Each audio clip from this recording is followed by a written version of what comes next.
right, ladies and gentlemen, boys and girls, children of all ages, it is now time to kick off your shoes and relax your feet because you are partying with us at your favorite Tuesday night delight, aka the check-in. And I'm one of your hosts. I go by the name of Hollywood, and right over there, my other co-host, Ray B, and on our way to the studio, Tiffany Nicole is on the way. Y'all gotta excuse my voice, man. I've been using it for like the last 10 days straight, so it's all I got left.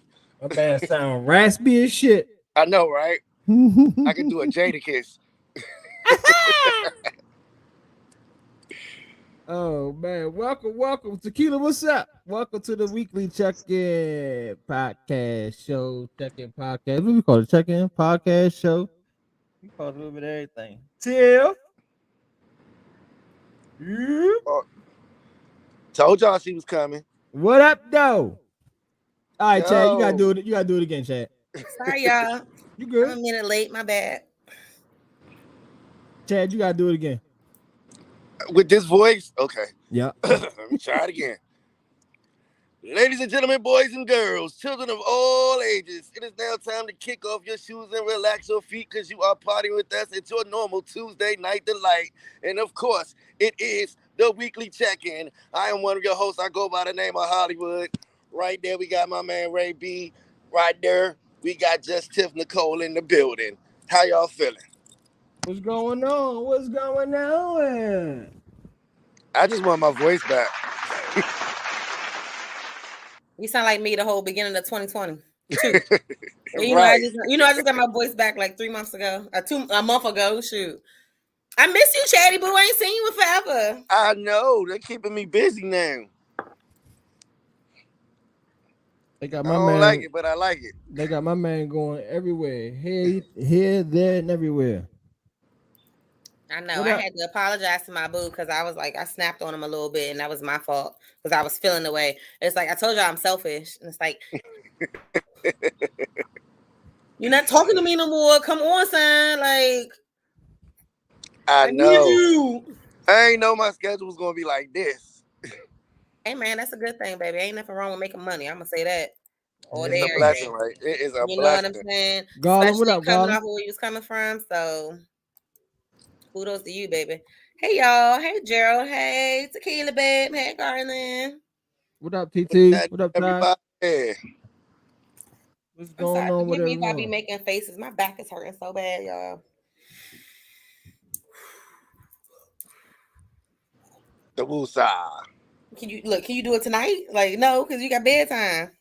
I mean, if you, I need it tonight before I get up on this plane tomorrow. Like, depending on what time you finish, you can, yeah.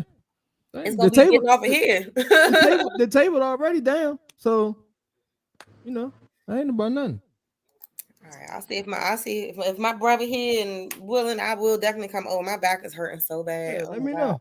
I'm good. My mom, she got the gun already in the massage gun. She got it down in Myrtle Beach, so I haven't been able to use it since Saturday. So my back. That's right, because y'all about to go down that jump. That's right, y'all about to go down there tomorrow. Yeah, me and Ari flying out tomorrow. Hey, special shouts out to Ari, man. Ari is now entering motherfucking middle school. Hey, big girl, y'all. Yes, my baby. Yeah. Shouts out to Ari, man. She graduated today from elementary. That's how you're supposed to pronounce it. Elementary. Elementary. It's elementary. Well, listen, one of the educators definitely said, what they say? They even said education.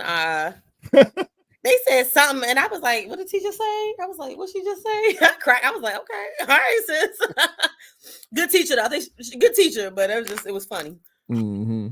What up, Ronique? What up, Garland? Tequila? Yeah, Tequila said congratulations. Garland said congratulations. Polo, we got Polo, light skin ass in the. Whoa, it's gonna snow.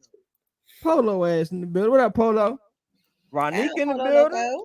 Thank you, Ronnie. What up, y'all? What up? Happy Father's Day to you, Chad. Even though every day is Father's Day. You know what I'm saying? I didn't get to reach out to you on Sunday to say that to you. Man, I was all over the place. Happy Father's Day to all the fathers out there, man. Even though every day is Father's Day in my eyes, as long as you do what you gotta do. But we recognize every day it. is Father's Day, but I mean, y'all deserve. We recognize it. Yeah, we recognize it on that specific day too. So if I ain't get to congratulate or say Happy Father's Day to my fellow kings, man, my fellow fathers, I'm saying it now. So, yep.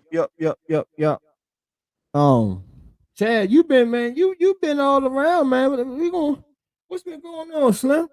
What's been going on with you, man? How was Carolina? Carolina was groovy, man. Bruh, man, it's hilarious on and off the stage. The show was dope.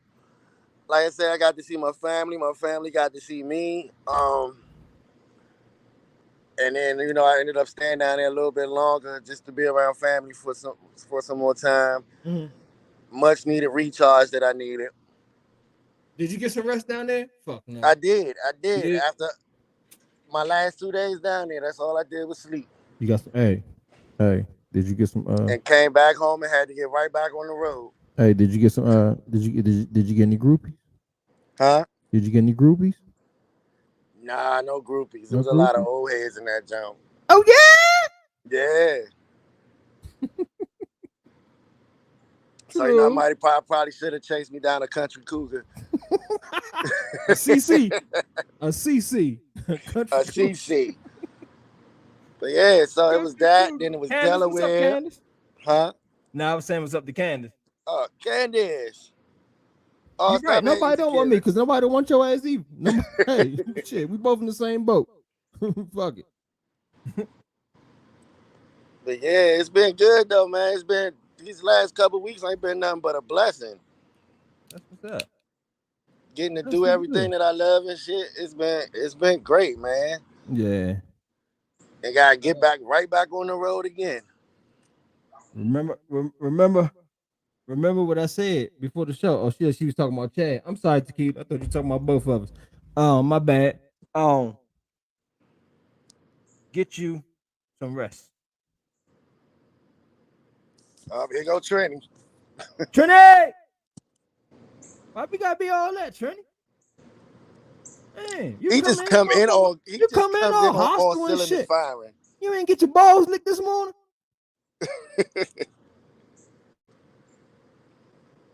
That's what that is. Tiffany, you on mute, boo. I know. Look, good. He ain't even hear none of that. Like, he ain't even hear none of that because he be cussing me out otherwise. Candace said, where the hell you at now? Chad? It look like something. Hey, I ain't gonna say nothing. Where in the world is right now? I'm in Maryland. I'm home till tomorrow. True. Then I'm gone again. That's what's up. Yeah, that nigga need a hug, Candace. Yeah, you need a hug. Yeah, we missed you, little Colorado. We got our guest about to come through the building. About to come in and it's gonna be such a good show. Y'all gonna love my cousin. It's my cousin that's actually coming on. Y'all gonna love her, and y'all will see 100% where I get a lot of my shit from. But y'all gonna love it. So without further ado, we about to bring on into the studio. She here. She's here. Hey, cuz. Hey, Miss Andrea. Miss Andrea, welcome. Thank you. Hey. Thank you for inviting me. Yes, I'm so glad you came on. I'm excited about this conversation today. So excited. Me too, babe. I'm sorry I'm late. I've got shit happening, phones ringing. I'm like, I must do a podcast. Not right now. She working right now. And ladies and gentlemen, in case y'all don't know, this is Andrea from Ash Interiors and Design. I didn't want to give her whole government name out. I know. I was about to say, yeah, because you don't know which last name I'm going by. Right. So this is Mrs. or Miss Andrea. Look, we're gonna get into that too. From Ash Interior Design, man. She got a lot of things. I've been looking at her website since Tiffany sent me the link, and Tiffany know I'm a researcher. I pick your brain. You got a lot going on, sister. You well accomplished in the interior world. I like it a lot. Thank you so much. God is good. Thank you. All the time. So yes, thank you for having me on here. I'm so excited. When Tiffany, I've watched you guys and I love what you're doing, and I love podcasts. I love opportunities to just have kind of, transparent conversations. So thank you for welcoming me.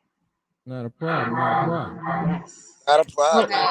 Look, and you are very transparent, and that is what we like on this show. Transparency. Yes. I want to read a little bit, a little bit about your bio, if you don't mind. Okay. What last name should I use? Because in here I see Harvey. So. We'll go Harvey. You're gonna go Harvey. All right. So Andrea Harvey. Funny. Like, it's so funny that he's saying that. Andrea Harvey, founder of Ash Interiors and Design, is a licensed designer, manufacturer, and representative, speaker, and presenter that has been sharing her knowledge of luxury design and products in the design industry for over 20 years. Excuse me.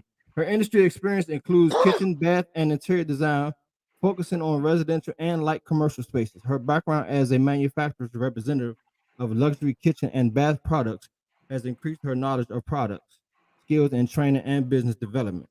Her relationship with the A&D community have made her a well-recognized resource in the Washington metro market. Andrea recently opened her design studio and office space in historic Ellicott City, becoming the first woman of color to open a brick and mortar design space in this area. Man, kudos to you. Definitely kudos to you. Let me give you a round of applause for that one, man. For sure. Nice. In the studio space, she works with design clients as well as B2B partners, educating them on the luxury products the firm represents. Andrea is a member of American Society of Interior Designers, ACID, the Hospitality Industry Network, and Black Interior Design Network, as well as an advisory board member of the historic Ellicott City Board. Andrea loves connecting to her clients and peers. She is relatable, knowledgeable, informative, and always fun. She believes that design is truly a lifestyle. That's what's up. Listen to that. That sounds so funny when you hear somebody say it. It'd be funny when it's true, huh? Oh my gosh. That's my bio, huh? So 22 years. That's what it's about. So that's what's up. And, so let's get it. Somebody, whoever got the background, I don't know if it's Chad or somebody at the background. So let's talk a little bit about your interior design. What made you get into it? Oh gosh, kind of accidentally. Long story long, I was an art and business major at the Elizabeth City State University. And we have an alumni that watches the show too. We have an alumni that watches the show also. And I was trying to get a job in New York in fashion. Mm-hmm. And because I did not go to a, school that was like a Parsons or a FIT, basically, the next closest thing was I got an opportunity to do kitchens and baths. And I was like, I'll give it 2 years until I can get a job in New York in fashion. Mm-hmm. And then all of a sudden I was like, okay, this actually works. And the nicest part is I realized that I really loved working with clients. I saw an opportunity. I saw that there were not a lot of designers of color. 20 plus years ago, there was no HGTV, there was no House, there was no Pinterest, there was no IG, none of that. So people would walk in and it was always white people and white designers. And I was like, I know there are people of color that have money, and why aren't we doing this? And so that became a goal. So through lots of ups and downs and careers and quitting jobs and being honest about the fact that I don't like being told what to do, I made it a goal to start my own business at some point. And I did the first time back in 2008, 9. And then I got divorced and had to get a full-time job again. And then I reopened. I still did design work, but reopened again in 2017 and got divorced again. But I can keep a business. I'm just saying. I keep what needs to be kept. So, hey, hold on. She said I I keep it business. I keep what needs to be kept. How about that? Keep that money going. Right. There you have it. There you have it. That's what's up. But so why interior design?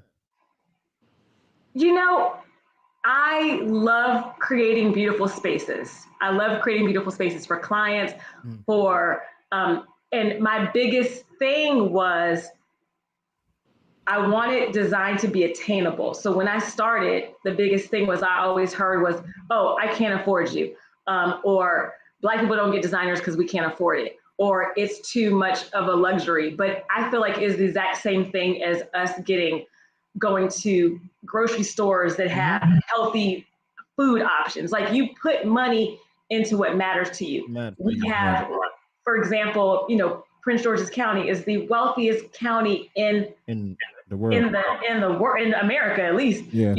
Definitely in Maryland, as far as Black funds, Black money, and oftentimes we just don't even equate that as something that we can even have attainable. So I wanted to make design attainable first of all. So that's what I started, and then just like everybody else, you realize, okay, I do need to make some money, so I do have to make some choices sometimes, and not every client can have full service, but we definitely pride ourselves on always trying to make sure that we're able to support those who reach out to us, whether it's virtual services, whether it's consulting only services, whether it's design packages on a dime. We have lots of different services. So the biggest thing was helping people create beautiful spaces. And I always was creative. I always loved design, and just realized that it didn't go towards fashion. It went towards interiors. So that answers your question. Yeah, absolutely. Tiffany, Chad, y'all got any questions? I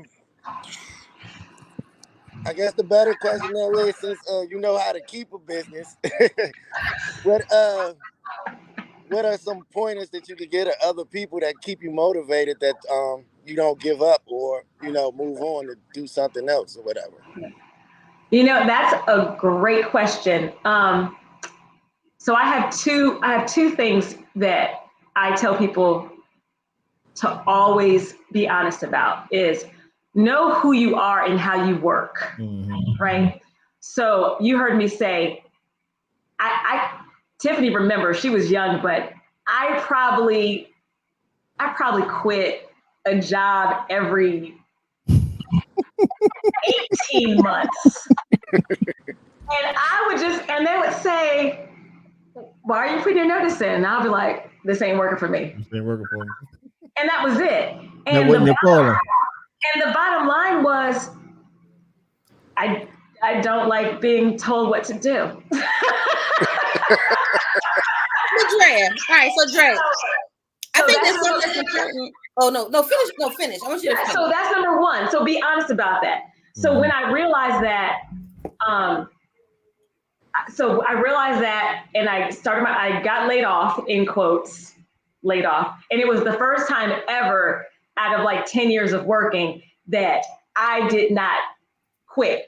So I got laid off, and I was all in my feelings, which really was, he didn't want to see me anymore because I didn't want to do what he wanted me to do.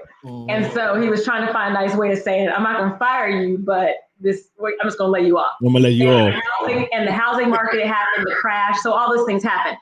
So I started my own business because at that point I was like, I didn't work for everybody that I want to work for, and now there ain't nobody left. So let me just start my own business, right?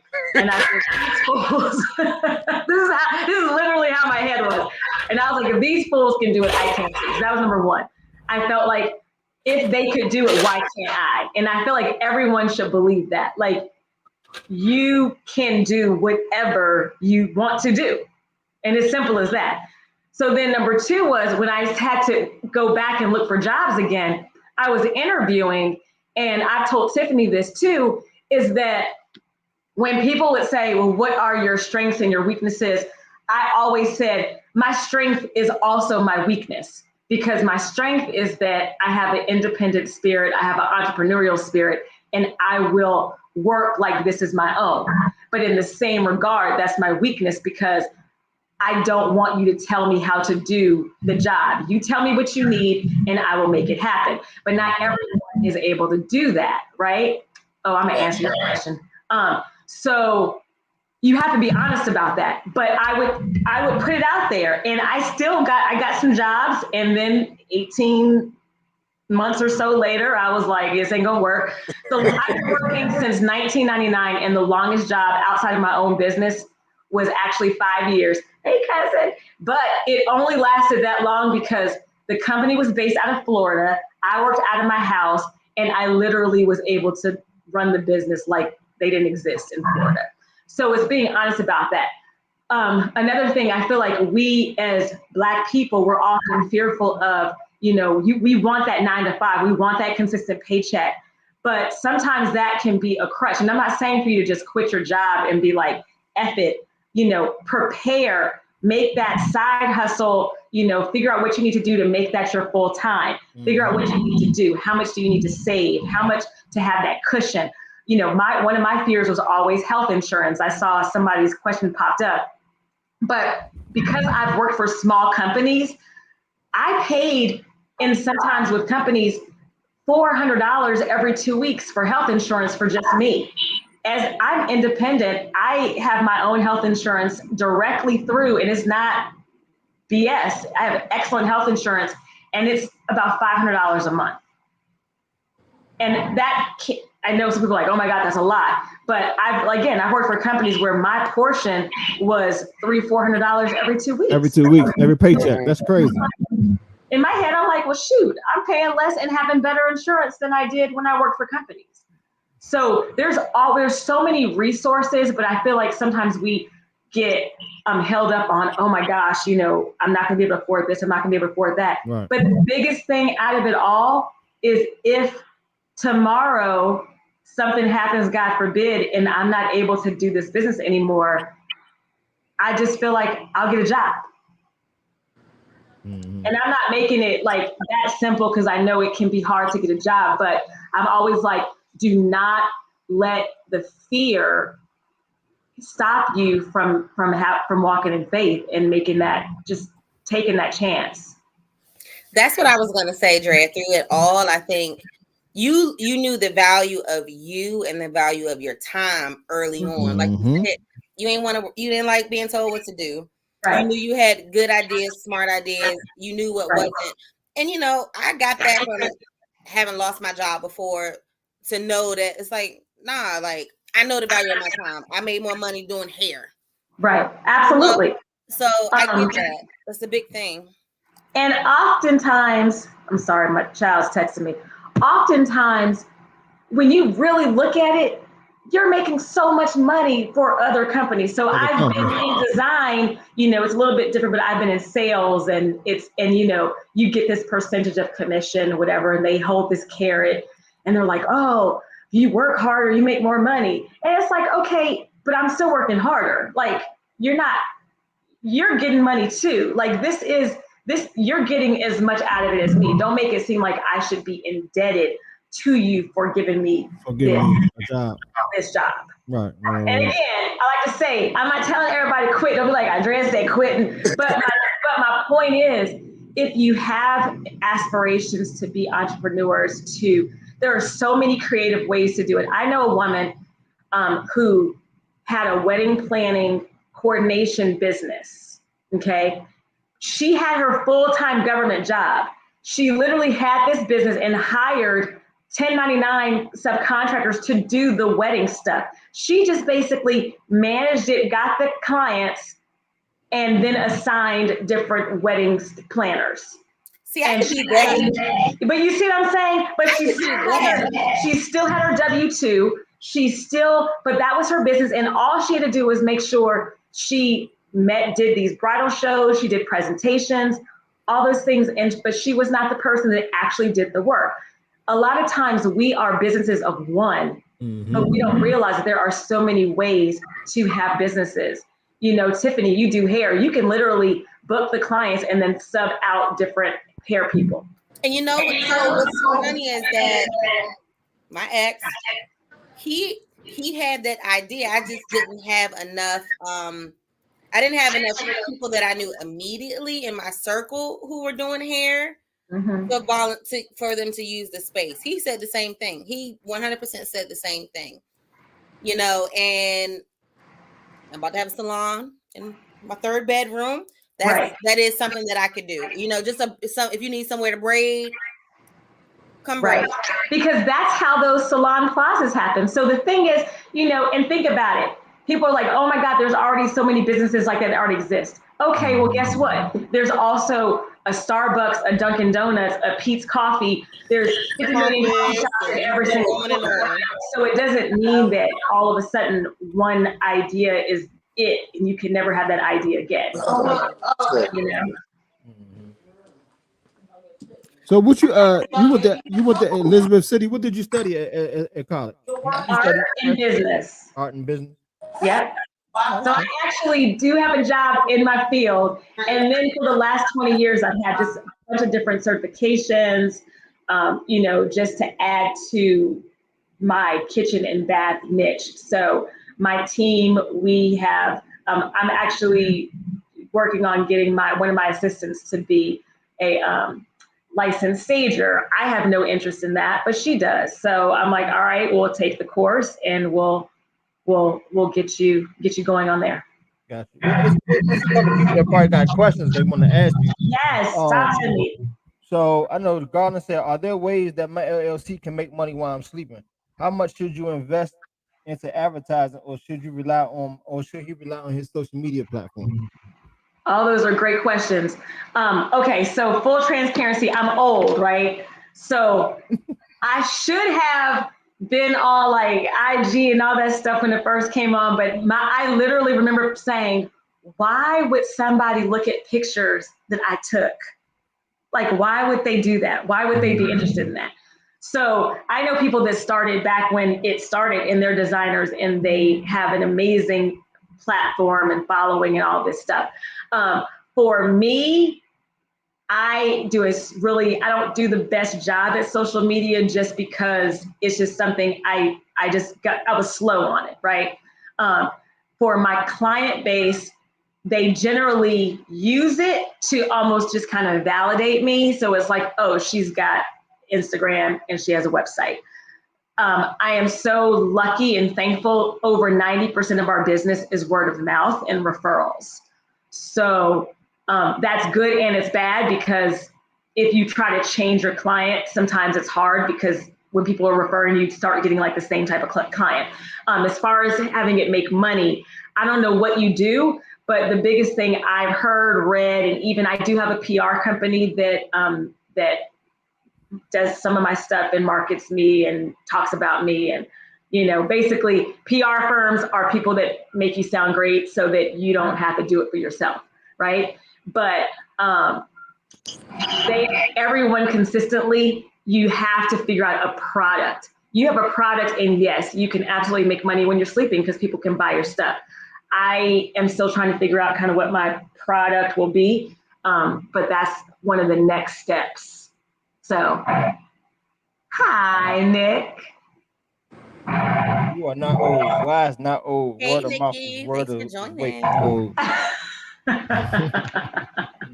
You're in good company. Look, you and Ray about the same age, girl. Y'all in good company. Teddy Boo is 40. Okay. What is the background interference? Is that just me? Do y'all hear that too? Okay. Whatever. But yeah, girl, you're in good company. You know, I'm the young one on the call tonight, so technically. And I'm old. So. Oh, no, you're not. And how long? I think I did read it, but how long have you had your store thus far? So we were crazy. We opened right during the pandemic. So our 2-year was last week of having the physical space, having the physical studio is 2 years. Congratulations. Yes, thank you. Chad.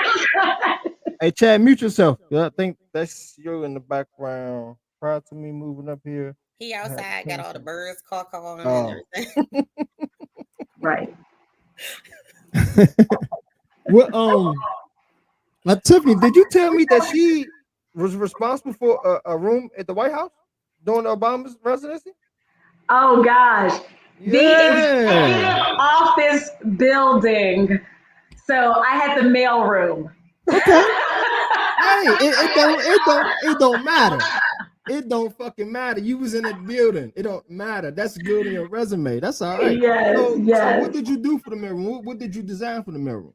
Literally how the mail was going to be distributed. So between the cabinetry, the cubbies, the countertop, the whole flow, whenever there's a new administration, everything gets stripped. Right. So they, we got a little tiny corner. We didn't get in the Oval Office or anything. That would have been awesome. But we were able to do this little corner, so paint and just make it where the new administration could come in and it would feel fresher and brighter and a little bit more updated. Because think about we had prior, and even I'm sure who knows what it looks like now with Biden administration after Trump. So that was it. But yes, we've had some. It's been busy, and just like you said when you were reading the bio, we do a little bit of everything and all over. So, Exactly. So that's work. That's work. That's what's up. What so seeing as though you opened your building during the pandemic, did the pandemic affect your business, or did it strengthen your business, or how did you do during the pandemic? So it's funny, the first month, so we signed the lease in May, pandemic kind of officially started in April. So we were like, okay, well, a couple months and it would be over. Right. And so the month of May, it was like, all right, what am I going to do now? I didn't rent this space and everything. And so we did a lot of virtual. The first 2 months, everything, it was like offices, Zoom calls. And then people were like, after about 3 months in their house, then it was like, as long as y'all wear masks, come on. So then it was like, all right, we'll make sure we have the same crew. Like, I am very proud to say my whole team, including myself, no one praised, I don't even want to say it, but what I'm trying to say. We haven't had any issues with COVID at all. Mm-hmm. So we were very, all the crews consistent, every project consistent. But to answer your question, our business has literally doubled year over year since 2017. And last year, thank you. But people are at home. They're at home and their kids are tearing their house up and they're not going on vacation. And so, if you have that money, so true story, I have a client, and this tells you how some of my clients are. The mom, she's been a client for about 17 years, 3 homes. And she was like, so Kingsley the daughter, is not happy that we're not going to the Four Seasons in Hawaii this summer. So can you make her room and bathroom look like the Four Seasons? Keep in mind, she's 12. So this is the true story. Mm-hmm. So I Googled Four Seasons Hawaii, got pictures of the bathroom, and I was like, all right. So yeah, that's interesting. And I'm sure that was a nice price tag too. Yeah. So we have those type of clients. We have clients that decided, well, you know what, I didn't finish my basement and now we're working from home, we need more space, so let's finish the basement. Like I said, you realize how you actually live when you're home and you're not leaving, and you're, so that's been a lot of projects because of that too. Nice. So, and we're booked out through 2022. Mm-hmm. So when you do get clients and you land deals, do you do the handwork yourself? Do you have a team? Like, what's the process of getting the work done once you land the contract? Yeah. So we have About 65% of the labor is my crew. So is A Plus Services. His name is Albert. He's literally like family. We've been together for about 10 years. And then the other work, I'll work with other contractors. So if someone has their own contractor or builder, developer, I'll work with them. I have a designer that's full-time. I have 3 1099 designers that work with me by project, and I'm trying to hire another designer. I just can't find one because I need her to be, the full-time designer we have is out of school. She was our first intern because we do offer internship programs. So she was our first intern. And, but I'm looking for a designer that's a little bit more seasoned. So if anybody's listening, I need her to be, it could be him as well. But to be at least about 10 years of experience and definitely project management, because right now I oversee everything. And we have projects literally throughout the US, everything from commercial to new builds, and then projects in Paris too. So, girl, yes, Paris. So, you're my inspiration. I need help. I would be your assistant. Fly me in. I'll be your personal assistant all day. Like I can do that. I need that too. I need that too because my dry cleaning is. You know what I'm saying? Look, you just far. That's all. You're far. But I got you. Fly me in. I got you, sis. Like, you know. I saw something on in the bio in regards to hospitality. Yes. Talk to us about that a little bit, please. Oh, I'm gonna pick your brain. So just FYI, we call him Ray Brokaw. Okay, no, I love it. Ray is the question man. Yes. So one of the umbrellas of our services include product representation. So that's basically, if you guys are familiar with pharmaceutical reps, they go to the doctor and they're like, hey, we want you to use this for your next patient. Okay. And then every time the doctor signs a prescription for that patient, the pharmaceutical rep gets paid, right? Okay. So I represent luxury products, I represent cabinetry, I represent lighting. And so what I do is I do these presentations to architects, to builders, to developers with the goal that they'll put the products and my design ideas in their spaces. And then I get paid by the manufacturer, by the brand. So right now I'm working on trying to get some lighting in all these Hilton resorts, and I'll get a check from the lighting manufacturer if I land this. But we've done the Four Seasons in Baltimore. That's probably one of the most recent ones where we did the spec for their penthouses at the Four Seasons residences. Yeah.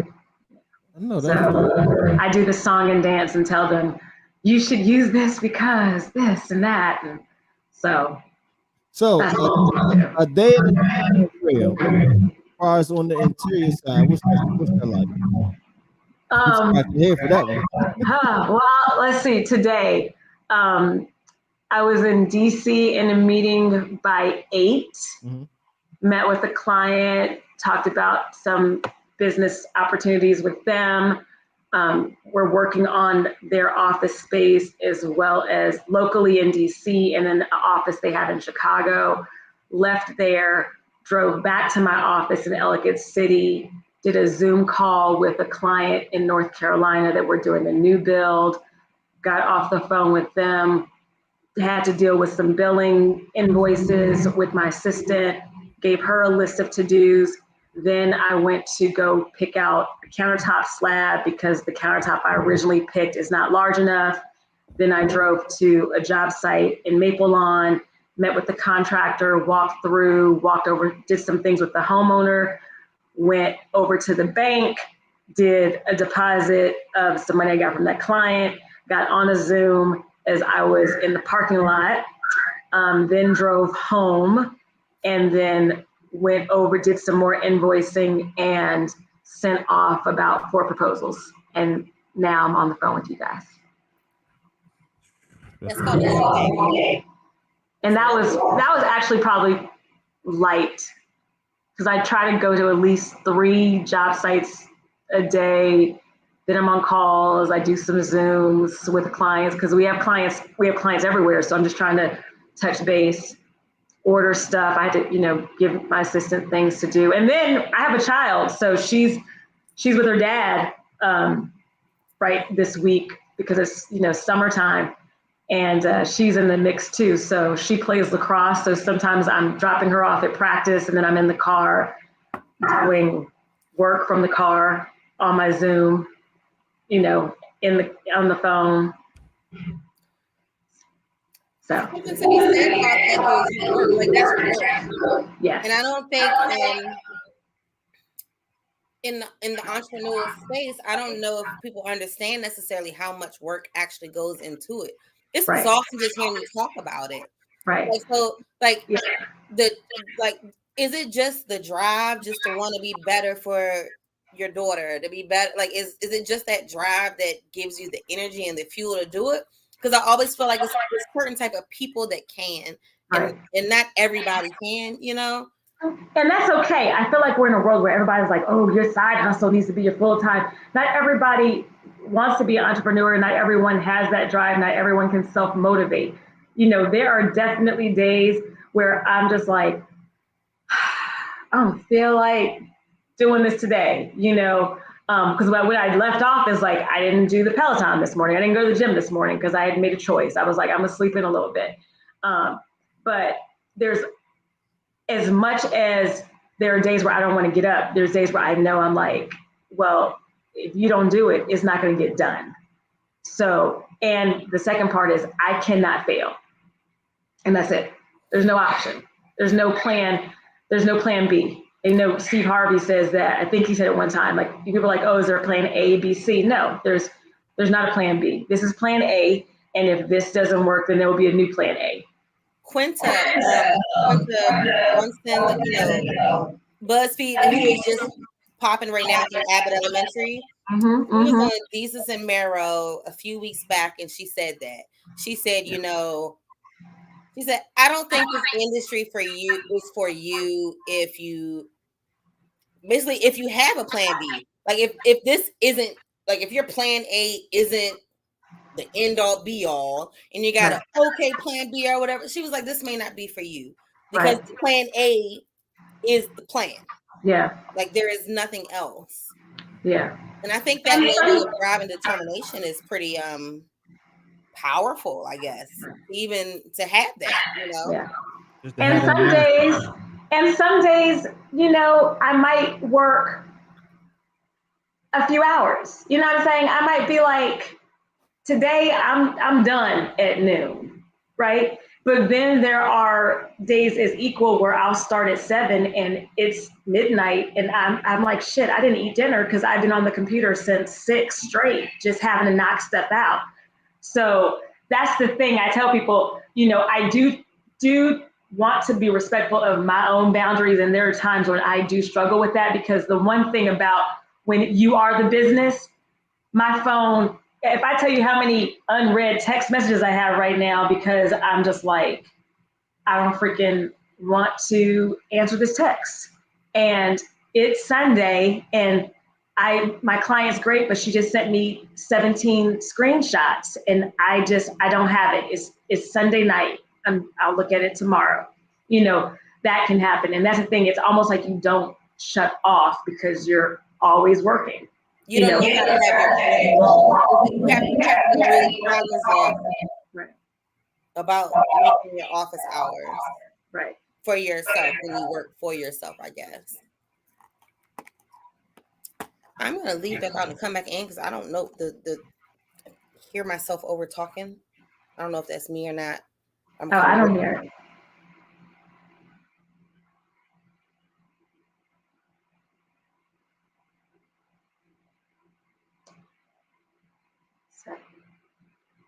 I'll reply back to my child real quick.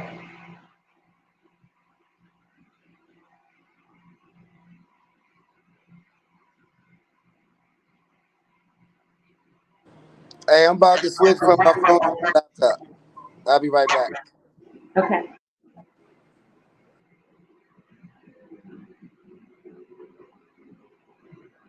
You're on mute, Ray.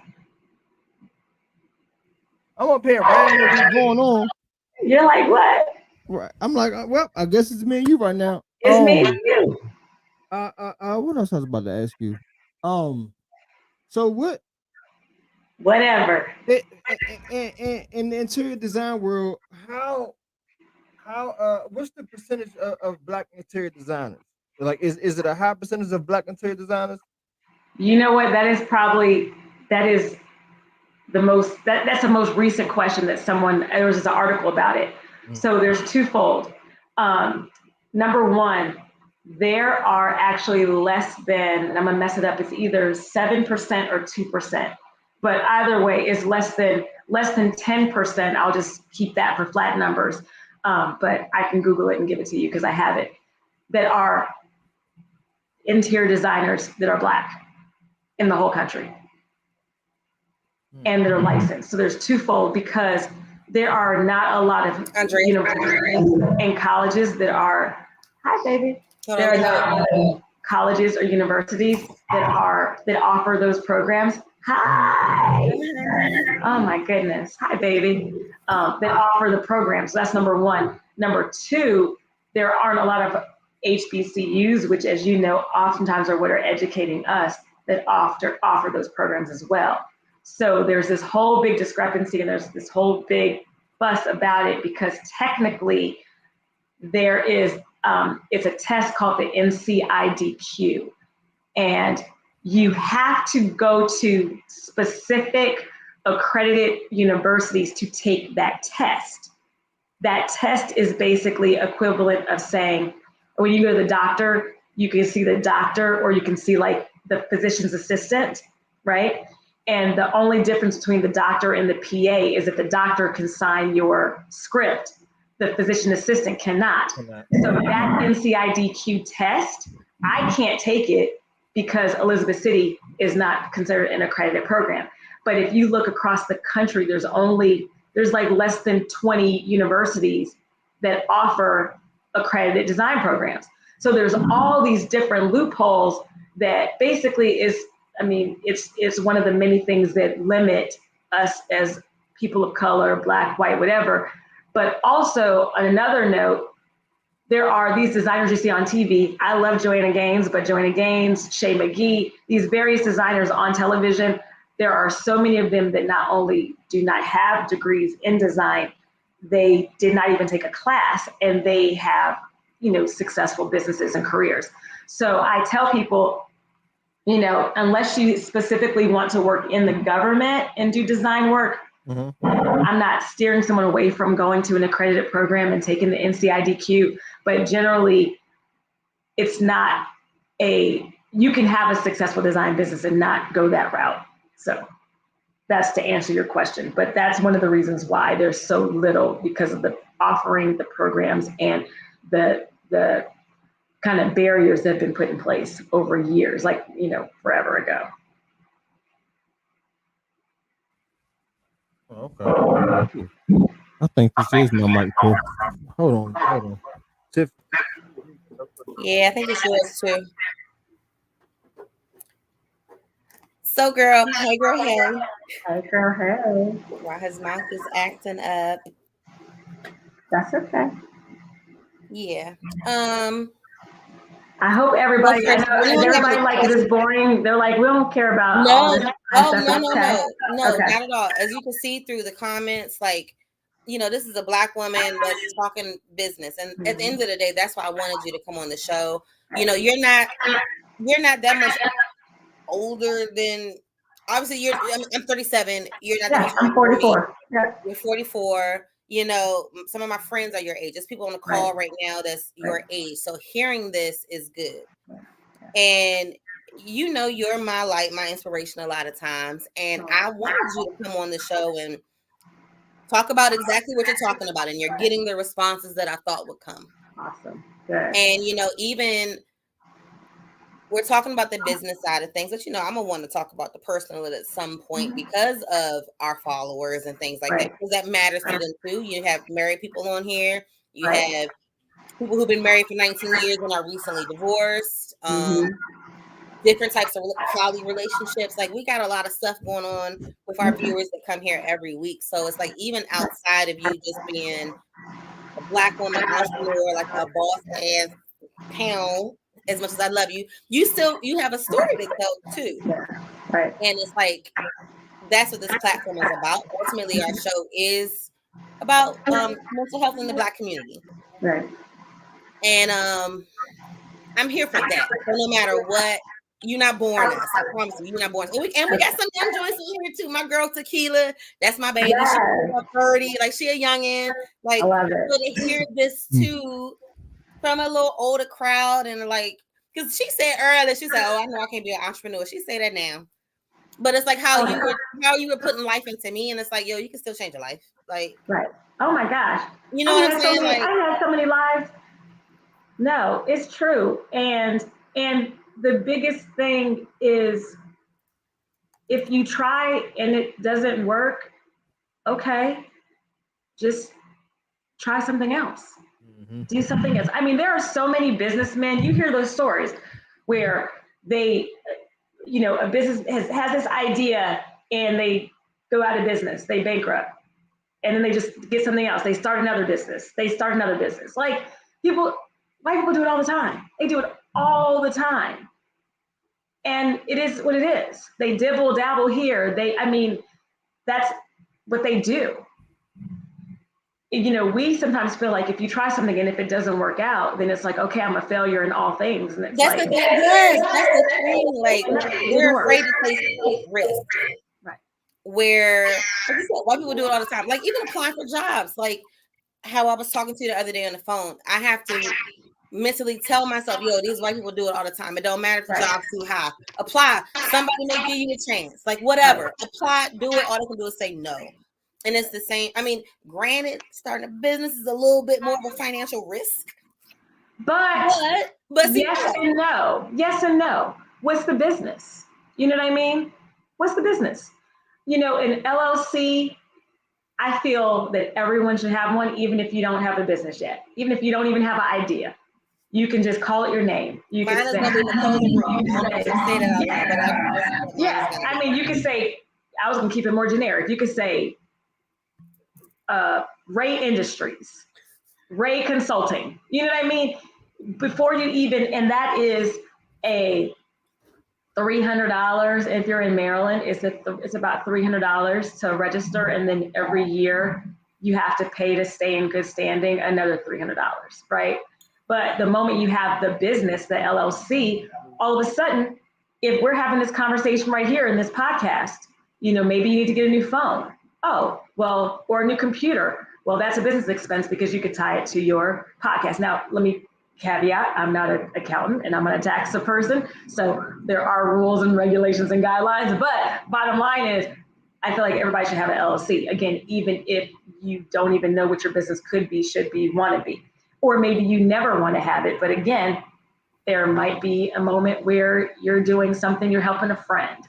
I don't know. No, well, I have a question. So in regards to, like you said, you think everyone should have an LLC. Of course, I want one. I don't have it yet. I could have it.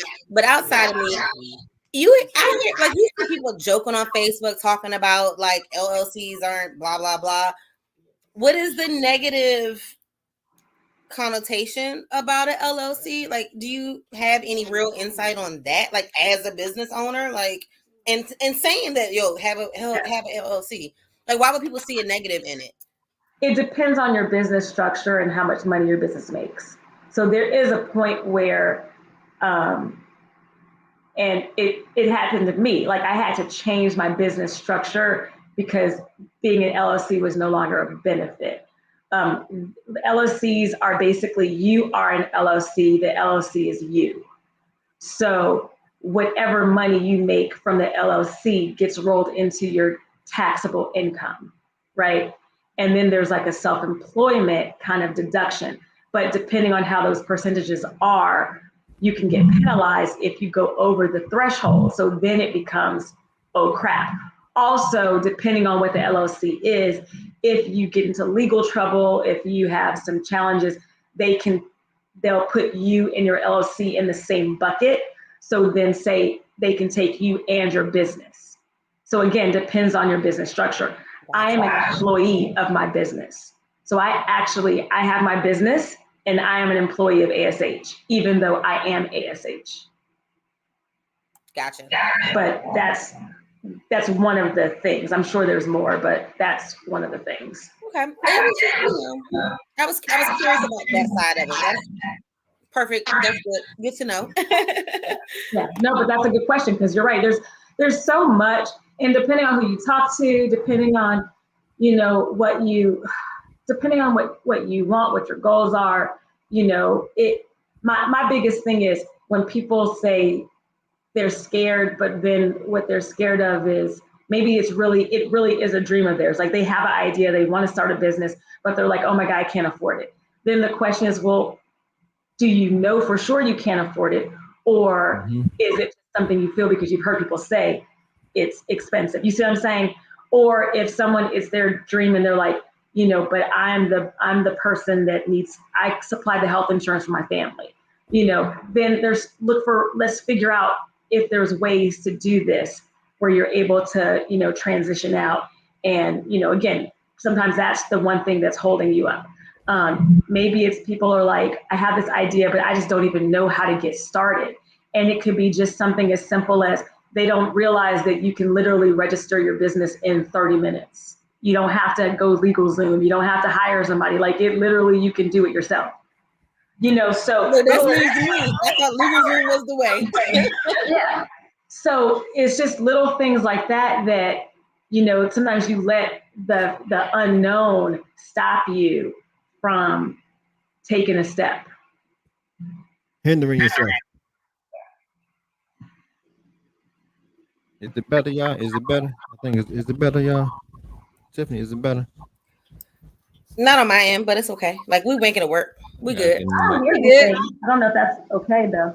You say what? I said I don't hear any duplicate. Well, that's perfect because you're the one that's talking and you're the one that matters right now. So that's okay.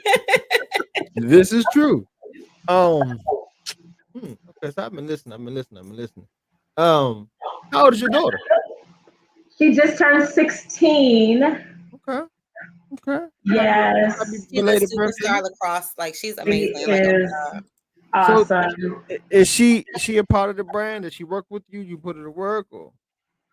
You see my face? Guess not. No. She has zero interest. Okay. Zero interest. She's young, but she has been around it so much, but she has seen my clients. One day she helped me do a service call and we were doing staging and she was there and the client was being a little rude and my child was sitting on the steps and she was like this, staring. And I am cutting my face. I'm like, she was about to jump this lady. And so we got in the car and she was like, how do you deal with that all day? How do you deal with that? She was horrible. She was mean. She was this. And I'm like, I know. It's a part of the job. So she's seeing that. She's like, nah. And she sees my phone ringing and she sees that, we've gone to, she's gone to New York to do a delivery. And she's like, we just went all the way to New York to accept a delivery. And I'm like, well, my client's in California. And that's what they're paying us to do. Hold on. Time out. Back up. What up, Bobby? First and foremost, what's going on, man? Welcome. Appreciate you tuning in. Hey, Bobby. So you did what? You just received a delivery in New York because my client was in California. Wow. This is for someone's home or commercial property or someone's home. So what did you design for this specific client? So one of our clients is she's pretty high up in the NAACP. Okay. So we have done her home in Brooklyn, we've done her home in Charlotte, and now we're about to work on her Cabana beach house. So that project was a basement and we were getting furniture delivered and staging it for her. And then she flew into town and was like, oh, thank you. Wow. But that's why she get paid the big bucks. Oh my God. Yeah. Yeah. That's what's up. That's customer service at a So we offer full full service. So that same client bought a home in North Carolina during COVID, and it was going to be their kind of second home.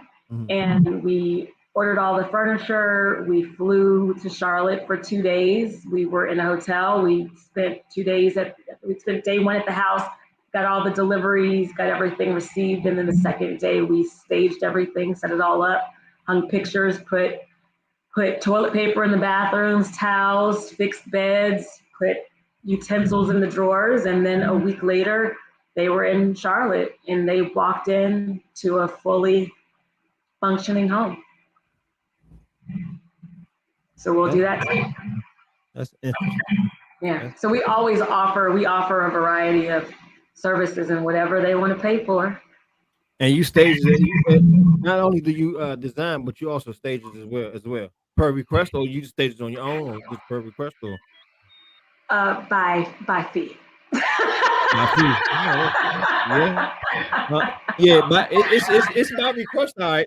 By the money request. Right. So it's like, this is package, this is A, this is package B, this is the full. It's white glove service and beyond. Yeah. Okay. And then in those situations, we fly out or take the train, depending on where it is, and we will make it work. We'll be there 2 days usually. That's usually pretty interesting. Like obviously I know you like your mom and had the business and everything, but I don't think I realized how in depth. This is. Yeah. Right now we have two. We actually were very excited about. We have a couple of projects we're really excited about, but we have two new ones that just so happen to be in North Carolina. Two new builds on 6,000 square foot homes. Two new builds, and they both are. We're working with the architect. We're at the very beginning. And we're doing all the spec, the build out for those homes, and then we'll also furnish them. And they're actually like 15 minutes from my parents' house, so it's crazy. And we've also included in that service that will be, in Henderson and Oxford, North Carolina, girl. Okay. Yes, and we'll also be doing site visits, so we'll be heading down south to do those too. So they have the full white glove package. So what consists of the white glove package? That's the travel perks and things of that nature, or is it a certain look? That's with the full construction scope. It's the project management scope. It's the working with the builder and the architect scope. It's ordering the furniture as well, and then getting them all the furniture and everything moved in so that they can move in and not have to worry. So typically, what's up, Narabi? Typically with your services that you provide, what's the time frame usually takes for a project to be done? Does it depend on what they're getting done, or is it, well, now how do you base that, rather? Yeah, well, now with the world, everything takes longer than usual, but with new construction, those two new construction projects, it's going to be about a year. It's about a 10-month process, because literally we're still at architectural drawings. We're working with the architect and finalizing the details of the actual home and what it's going to look like. So we're at the very beginning. An average project could be 3 to 4 months, depending on what it is. Right. It's like a kitchen remodel or bathroom remodel renovation. That's 4 weeks to 6 weeks for a bathroom, 6 weeks for a kitchen. As long as we wouldn't start till the materials are on site. So that's the biggest thing. But we'll do as small. We'll do a powder room. It's usually not. This is why I tell clients, you got to pay me, and you got to pay the crew, and you got to pay materials. So if you're just doing a powder room, just the size of the project itself is so small that your fees are going to cost. It's like, is it worth it? Like the bill, like the fees are going to be more than the bill. So what I usually try to do is, if I'm doing somebody's kitchen, I'll say, and I hate to sound like it's like do you want fries with it? But I'll just say, we're here, we're doing the kitchen. If you want to throw the powder room in, I won't charge fees on the powder room because we're here anyway. Gotcha. But if you just call me and say, can you do my powder room? I'll say I can, but we have a minimum, so our minimum, we have a minimum fee, and powder room, and it's a fee. So may not cost you little, may not cost you a lot, but it's gonna cost you.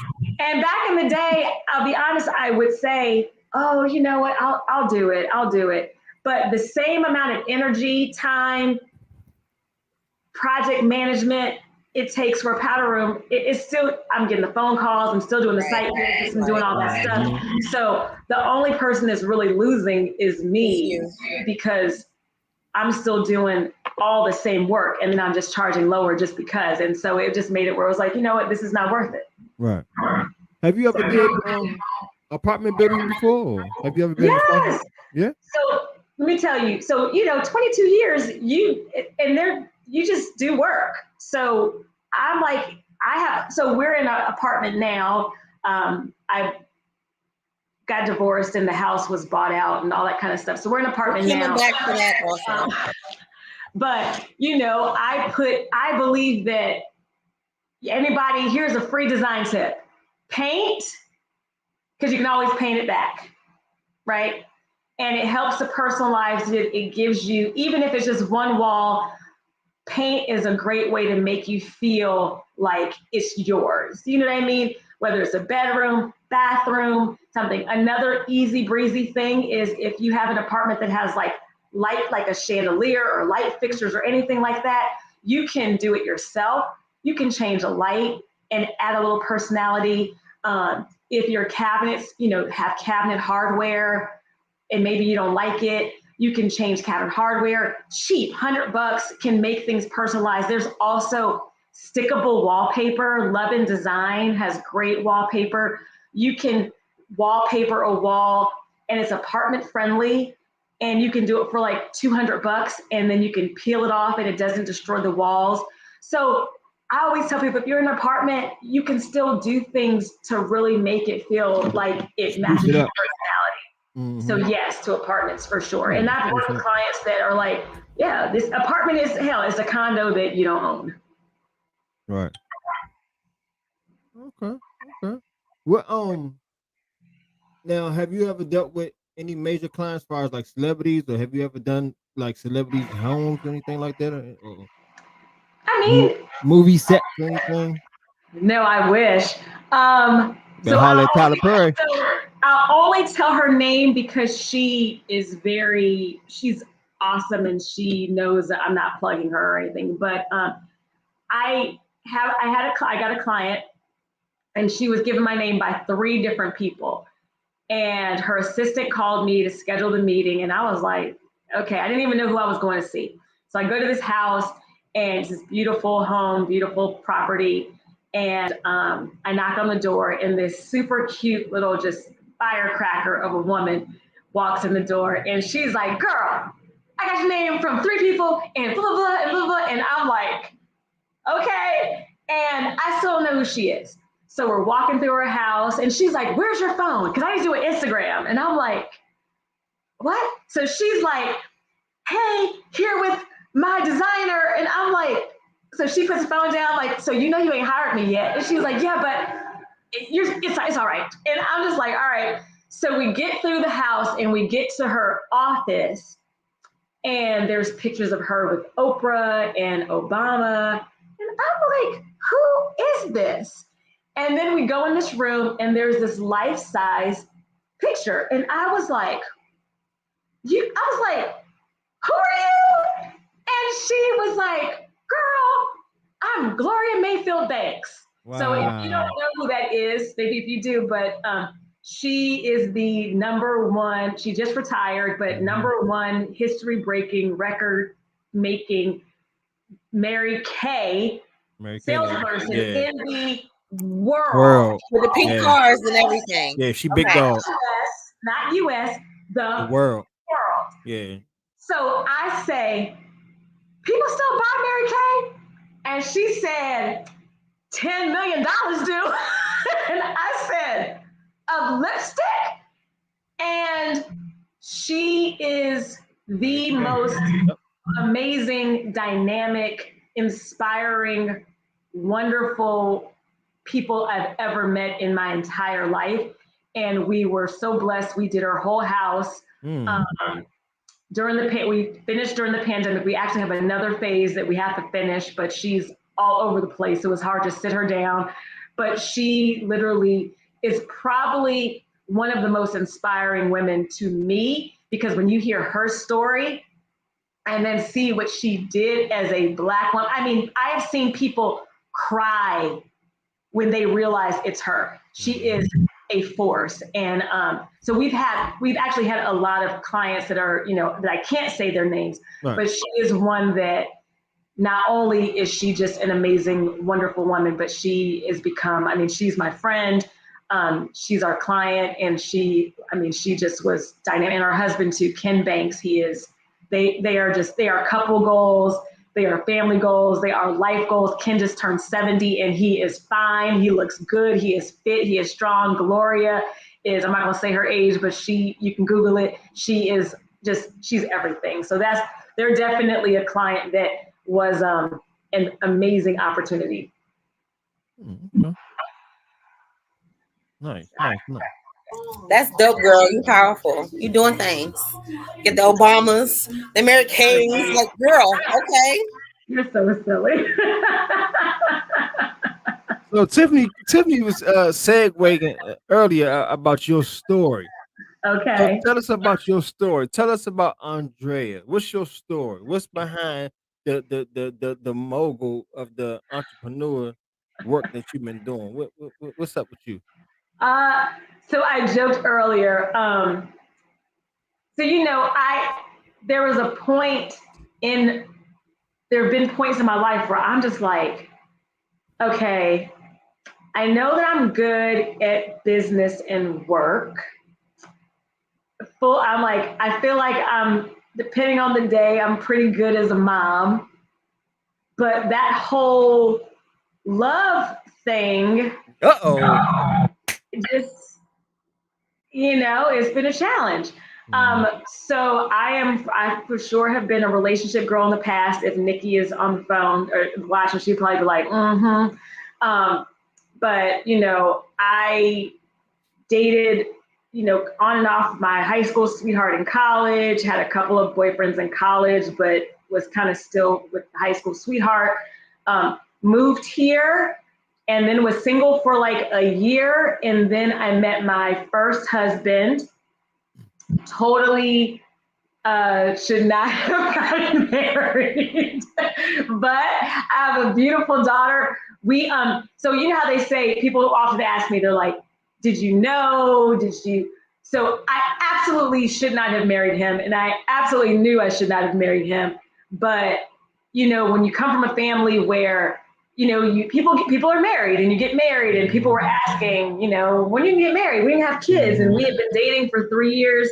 And, but I'll just say it. So he is white. And I tell women, I just had this conversation yesterday, I would never be with a non-Black man again. And it's a couple of things foundationally. I was 23 when I met him. I didn't know shit. I didn't know. And he was 35, 36. I don't even remember. But from a foundational standpoint, we had no foundational, we had nothing in common. We met at the gym and we worked out, and we dated for 3 years. And then we got married, right? Then we got married, and then we had a kid. And then it did not work. We had nothing in common at all. There's tequila. But tequila. Naughty hair. Look, tequila. He Italian. He got naughty hair. So You know, them Italian motherfuckers don't think they white for real. They're Italian. They're not white, but yes. But they white when they need to be. So, but I have a beautiful daughter, right? So we were together for 10 years or so. And then we got divorced. And then I truly believe that you date at the level of your self-esteem. So I was in a relationship that was 10 years of toxicity. And so I was single for about 5 minutes. And then this man swooped in and told me everything I wanted to hear. And almost 3 years later, I found out he had, I don't know what, Tiffany, 10, 12, 14 kids, something foolish, and a whole bunch of other craziness. So we broke up finally, and it was hard as heck. But I said, okay, I got to get my shit together. So then for the next 3 years was me and Jesus. I got baptized again. I was in church 5 days a week. I was teaching classes because I go all in. Mm-hmm. So I was teaching classes. I was leading the singles ministry. It was me and the Lord and Kiara. And then, I was celibate. And I was in my 37 to 39. And then my friends and even my child was like, when you gonna get a man again? Like, this is ridiculous. Like, you need to start dating. So I went online and I had some lovely dates and I met some wonderful people. And then I met this man and he proposed in 4 months. Body roll, just saying. And a beautiful ring. And I was like, okay, this is what I prayed for. Boom. Now, full transparency, was I fully in love? So I had our dear cousin, Crystal. I remember when he proposed, she asked me, what did this nigga show you in 4 months that makes you think you want to marry him, right? Mm-hmm. But the problem and I don't want to say it's a problem, but at my church, and it was very much like you date for a purpose. You date to marry. So my mentality, I read The Wait. I did a class on The Wait. So I was like, I'm preparing myself for my future second husband. And then I had a couple of friends that had quick engagements, 3 months, 6 months. And even my parents, they eloped within like a couple months and they've been married for 45 years. Mm-hmm. So my brain was like, all right, it's okay. Mm-hmm. And long story long is that it did not last. And the pandemic definitely showed again areas that were not okay. And the one thing that I did differently this time around is because of the work I did, it was hard. It was embarrassing. I will say that it was embarrassing because people will give you one divorce. You have that second divorce, people look at you like, oh. So they look at it two ways. They're like, well, she can get a ring, but what happens after she gets it, right? So it was embarrassing. It was, yes, he was black. I told you I ain't gonna be with no other man. Like there we go.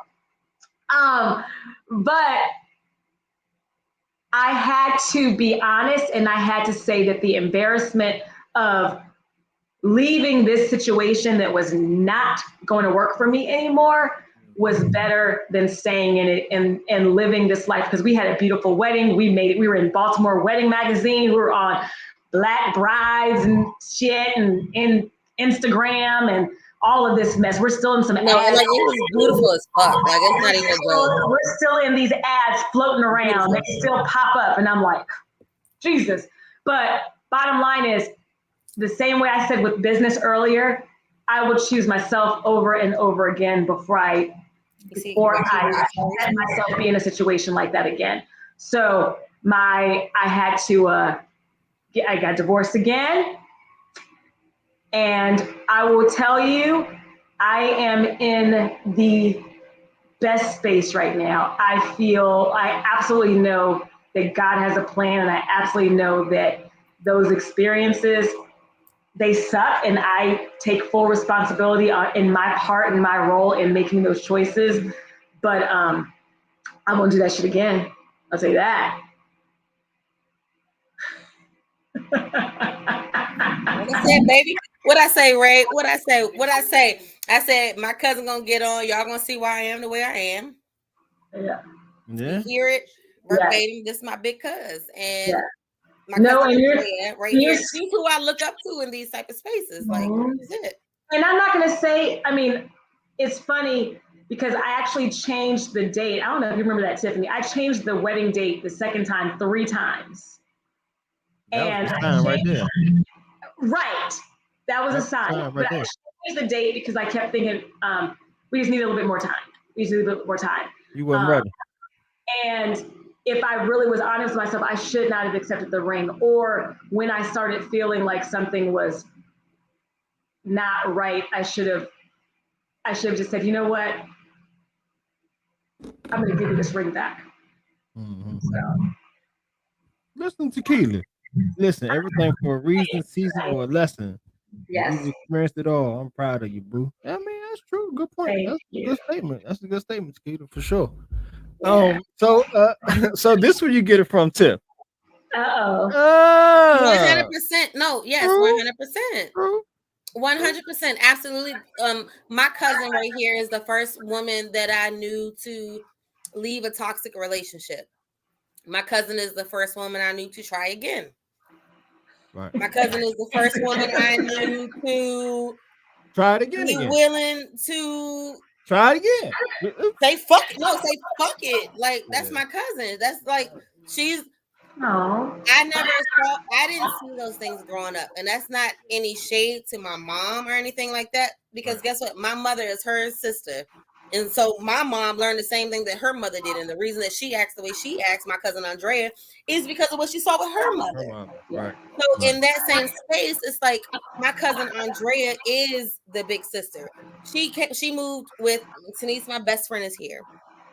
My cousin Andrea graduated college the same year Denise and I were graduating 8th grade. And she moved with us that summer. And it was like that. My best friend, she right here, she like, yep, oh my God. It's like just remembering that. It's like I had $500. Me and my brother. Yeah. I had $500 in I was like, $500 in a dream. And then, but then even still, so it's like even still. To leave her husband, who's her child's father, guess what? I left my daughter's father, because I saw my cousin do that. And it's like, you know what? No matter what it takes, no matter how much it hurts me, like, it's better for my child. Mm-hmm. But I didn't see that in other places. I saw that with my cousin. Right. In full transparency, because, this is about, we talked a lot about my business. And I do like to share that the year that I actually tried to leave my daughter's father from the time she was 3 until she was 5, so about 2 years. And I lost that job. Remember I told you that I lost my job. I was going to leave that summer because at the end of my contract with that job, I was going to get a bonus. And I was going to use that bonus to leave him and be able to pay for attorney fees, because I had talked to these attorneys and I knew I couldn't afford it. And so when I lost that job, it delayed for 2 years. And I was just like, oh my God, I'm never going to be able to get out of this. And things progressively got worse. And when I finally decided to leave, I literally had one client and no money. And he said, you ain't gonna be able to leave and do shit without me. And he didn't even make money like that, but that was the mentality. And I was like, I don't care what I have to do, I'm leaving. And that year that I was separated, I worked 3 jobs. I had my design business, I worked for another company, and the woman, Nikki, who was on earlier, she was the CFO for this company called Let's Dish, which was like a food prep place. And I worked there 2 days a week so I could have food. The pay was minimum wage, but you got food and you got meals. And I worked there also. I lived in a low income apartment. It was cute, but it was income restricted apartment. And I had actually looked for just a 1-bedroom because I was going to give it to my daughter and I was going to sleep on the sofa. And this woman, the rental office called me and they were like, you know, they were like, it's crazy. A woman is gonna, she broke her lease and it's a 2-bedroom, 1 bath, and we'll just sneak you in, but under the rate that we were gonna charge you for the 1-bedroom, 1 bath. So my baby had a room, and I moved into that apartment and I had no furniture because my ex-husband said, if you leave me, you ain't taking shit. So I bought my child, I made her a little bedroom up. My mom came up, I made her a little bedroom up. I left him on my birthday, my 34th birthday, made her room. I slept on the floor for a good probably 4 months. And then I bought a chair and I bought a bed. And then I slowly started getting things. I filed bankruptcy after my divorce, not because of overspending, not because of bad choices, but it was because I had to put my rent on my credit card. And then I would have to pay my payment to pay the minimum payment, and the cycle kept continuing. And then I had $500 an hour attorney fees. And that is what I was doing. But there was no way I was gonna go back to him. And there was no way I was gonna lose my child. So I was in the best shape of my life because I would drive from Laurel to National Harbor 2 mornings a week to teach an hour boot camp for $50. The gas cost, about $50, but I made $50 cash doing that boot camp twice a week. I literally was doing anything and everything to be able to be here. So my point of all that is, and the reason I say that is we're talking about my business and I'm so thankful. And the reason I'm so thankful and the reason I'm so transparent is because I want people to know, like the Instagram, the social media, the whatever, that's a part of my story. But 10 years ago, if you would have told me when I made the least amount of money I'd ever made in my life, when I had to file bankruptcy, when I literally would be on the 4th of the month trying to figure out how I was going to get another $300 to pay rent, I wouldn't even believe that between the 2 divorces, the crazy dude in between, that I would be here today saying that I wouldn't change any of those things because I know that I needed to have that happen to be where I am today. Amen. That's powerful. That's all right. That's what's up. What Tequila said, girl, I'm over here at 33 thinking my life ain't together and I'm failing. And her God comes and puts you on this podcast to confirm me that I am fine. Thank you for sharing your testimony and your transparency. I told you need to be here. I told you this was the audience that needed to hear your story, Andrea. 100%. Yeah. 100%.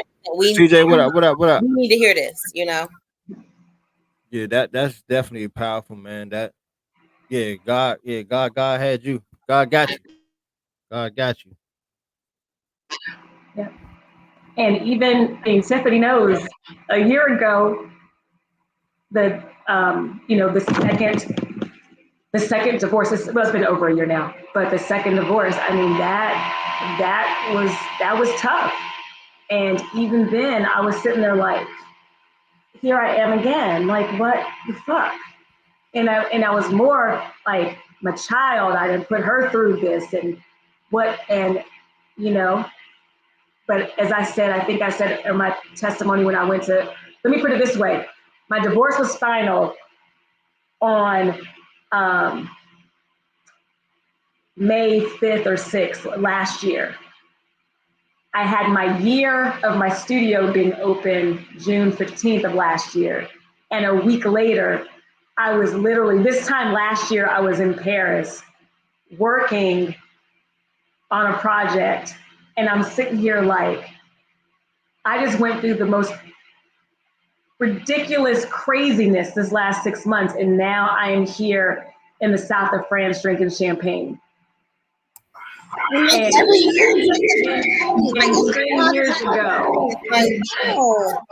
years ago, I was working to have food.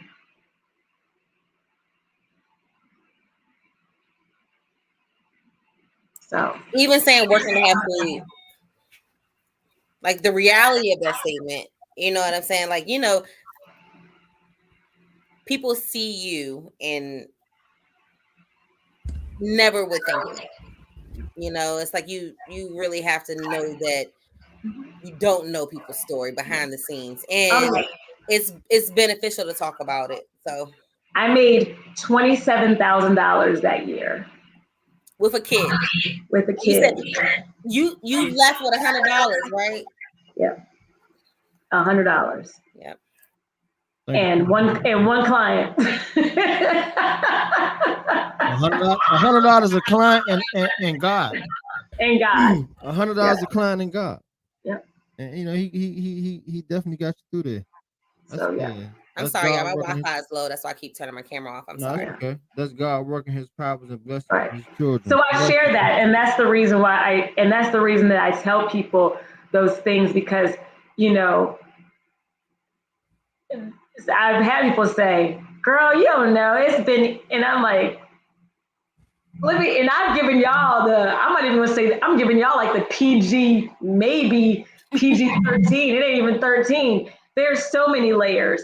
Girl, the NC-17 version is like I always said, that was my life. That should have been my life. Some of that shit should have been my life, you know.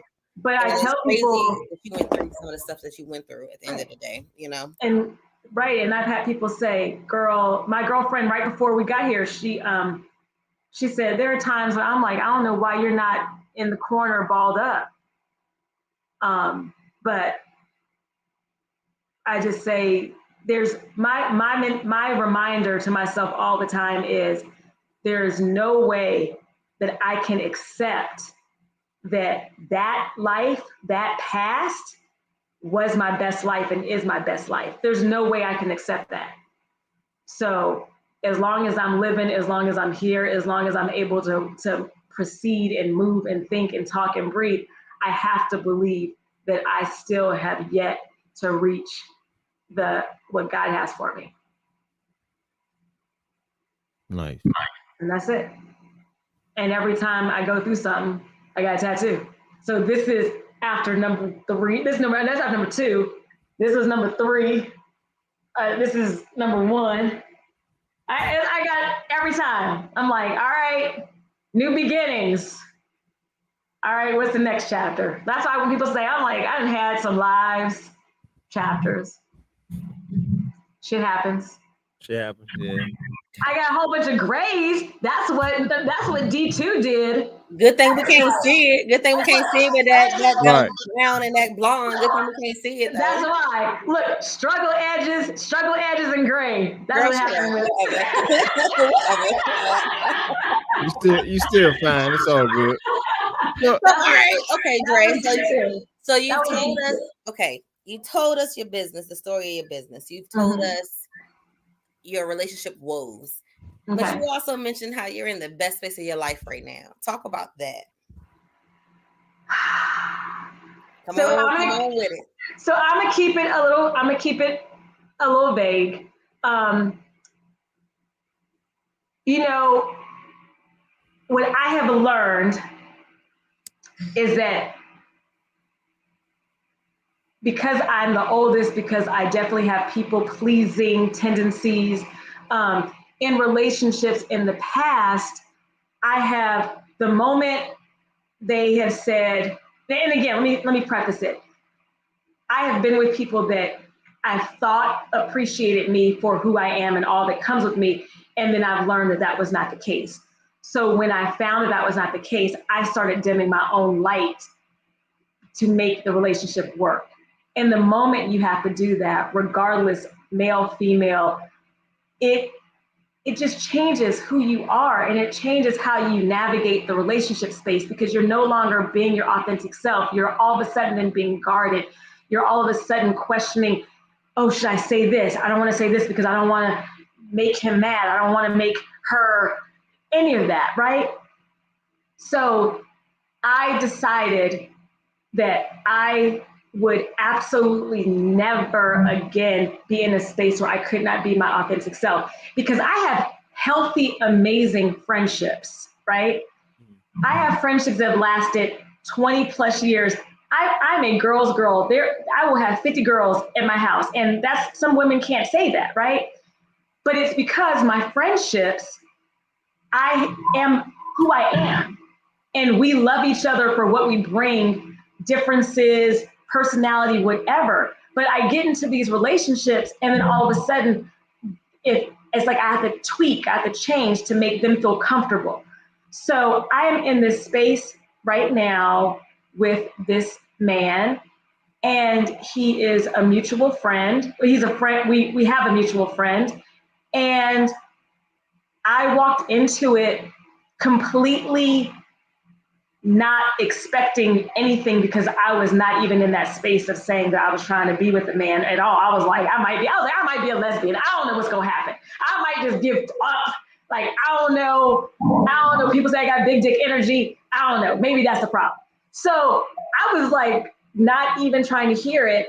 And all of a sudden, it's just this wonderful friendship, this mutual respect. And it is this, I can be all of this, sparkle, shine, cuss, work too much, don't want to cook, all these different things. And he thinks that I'm wonderful. And I think he is too.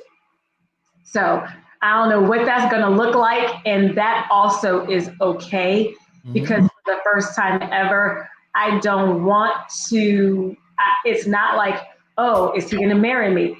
Are we going to have kids? Like, that's not it. It's, can we enjoy each other's company and have an amazing experience? And that's what we're doing. Yeah. You got it. Moving forward. You got to excuse the kid. She can drift off a little bit. I love it. Because when you say something about the lesbian, that, as you can see, her comment.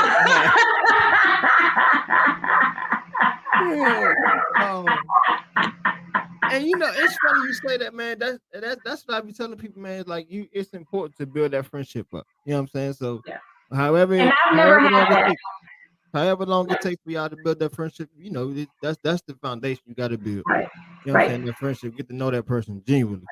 Right. You know, and be honest about who you are, right, and what you need and what you want. And it's okay to say that something doesn't work for you. And I think that's the biggest thing. And for me, it was just always just kind of trying to fit the puzzle versus letting the puzzle fall into place.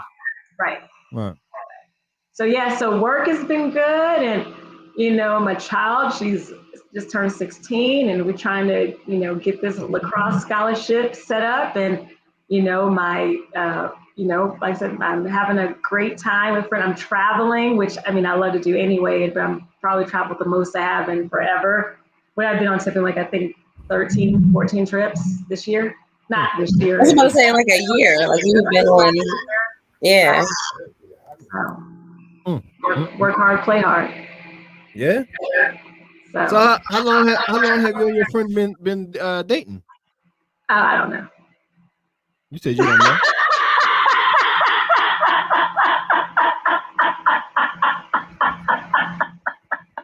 Say less. I don't even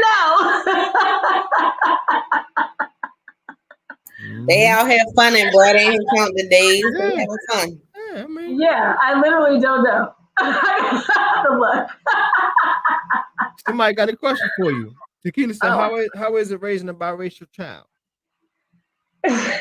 So I believe in the one drop rule. So my baby black.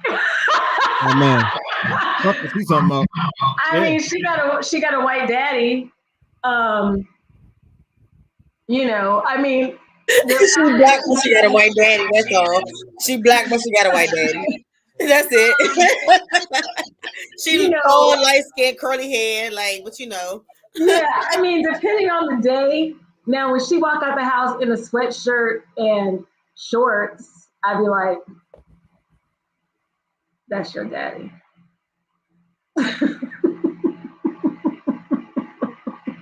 She's like, "I'm like, that's your daddy." The hardest part is honestly the co-parenting part. That's the hardest part because, as I said before, not having the foundational things in common. Right. You know, I mean, I won't generalize and say all white people because I don't know, but you know, I mean, it's like just the most basic things. It's just literally we don't agree. So that's the biggest challenge when it comes to grades, when it comes to, you know, I have to sometimes say to her, you black, like you're a black girl, and I don't care what flies with your white father or it's not gonna fly for you. So let's just nix that. So those are the times. It's definitely more of the co-parenting part. Mm-hmm. Yeah. Tiff, tag in, Tiff. What? I changed my mind. Oh Lord, what are you gonna say? And she plays the cross. She plays the cross.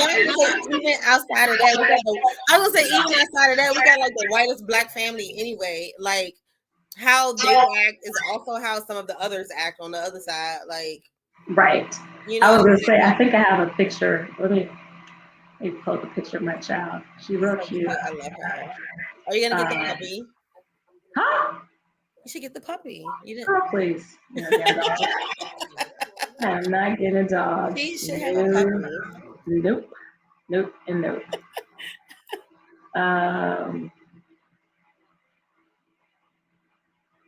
All right, this is her.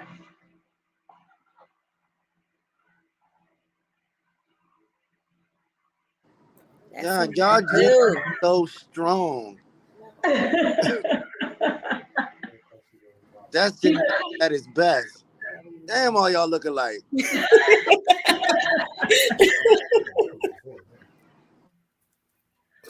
That's my child. So my child is an Oreo and birth her parents. It bees like that. Does she play sports or he? Oh, where you at? Tequila? What county? Because we're in Howard County, and I have to remind Kiara real quick sometimes. I'm like, you are not tough. I'm like, if you get dropped off anywhere outside of Columbia, Ellicott City, you gonna be jumped. Oh, yeah, you are. That's William County. Yeah. Got it. Got it.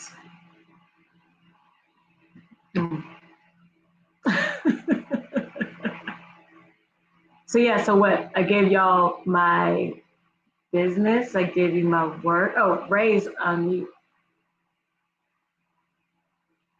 I'm up there talking again. I'm on mute. You gave us your business. You gave us personal life. What else? You gave us the dating podcast. Oh, I got you. Come on now, podcast. So let's talk about this. What is it's called? Hold on, I just had it up. The Prosecco Power Hour. Yeah, the Prosecco Power. What's up with the Prosecco Power? So divine connection. I believe it. So I did a podcast with this woman. Yes, indeed. That's Tama. I did a podcast with this woman named Luann Nagara, and in my field, she's pretty big in like design, business, entrepreneurship, etc. And this woman, Tama, she's an American, but she lives in Italy. She has a design antiques business, and she's based out of, like I said, Italy. She heard the podcast and wanted to meet me and chat because we had some parallels. And we connected, we did a Zoom, and 2 hours later, we were still on the phone, just ha ha he he. And we randomly were like, you know what, let's just kind of talk about stuff. And so we started this Prosecco Power Hour. It's technically a half hour because we both got shit to do. That's our little premise, because we're always, I could be doing something, she could be doing something else. We're 8 hours time difference. But that relationship, which I've only met her twice. I went to Paris June last year to meet her, and then I was in Paris again in April. Again, God is good. I went to Paris twice in less than a year. But that opportunity with her has opened up some business stuff that will, if it all pans out, we'll do a podcast to talk about that. But it's just been this really great relationship, because the one thing I think is important is connect with people that are different from you. You know, maybe the only commonality is what you do with work, but build those relationships and get to know people. You know, Tama she is from Oklahoma. She is 48. She is white. She's divorced, and now she lives in Italy. And we have so many things in common. It's almost scary. She doesn't have children. I have a child. But we even have some ideas, and I can share this. I mean, we're even talking about some business stuff that we might go in on property in Europe and do maybe like Airbnbs in Europe, you know, there's different things. And, you know, she's also educating me on, you know, she does not plan to ever live in the United States again. And I don't know what my life is going to look like, but I'm open to, you know, maybe I live in the US 6 months a year, and I live in Europe the other 6 months, depending on what happens with some of these kind of business things that we're talking about. So we have somewhere to go vacation. You know? You can go on holiday. Right. I'll be able to go on holiday. Look, I said, I'm not even gonna lie. Do not let me be one of them folks that live half the time in the US and half the time in Europe. I'm gonna come back and y'all gonna be sick of me, because I'm gonna sure be like, oh my God, I was in holiday. I'm like, listen, I'm trying to spend while you're over there, okay? I'm gonna get my passport and shit and find a part-time job and teach English or something. And I don't know, whatever. I'm coming, okay? Like, I'm coming. Do not let me. She's a teacher already. Right. She said times 2, so she's coming also. Right. See? This is an au pair already by title. So look, we coming. I'm like, don't have me visit London for 10 days or more, or hell, just 10 days. I'm gonna come back and have an accent for the rest of my life. Y'all come like, what? Like, oh, what do you mean? What do you mean? I was like Adele. Oh, y'all be like, what you mean, darling? I mean, what are you talking about, love? Like, what you mean, love? I live in London for. I mean, you know, I just came back to the States for a little holiday, you know. Well, I'm just trying to get the interview. I'm trying to get the interview. God damn it. It don't matter. Because you already know. I mean, you hear it though, right? Right? Like, you already know. So that's what I'm saying. Like, you already know. Yeah. Nice. You know, because it's like, it's gonna happen, and like, that's the good thing. Yeah, like, we're gonna have like your little HGTV show for real. And we already know you're gonna be in Paris, like you said, every year by default. Yeah. If not more than once. Right. Like, that's become a given. National.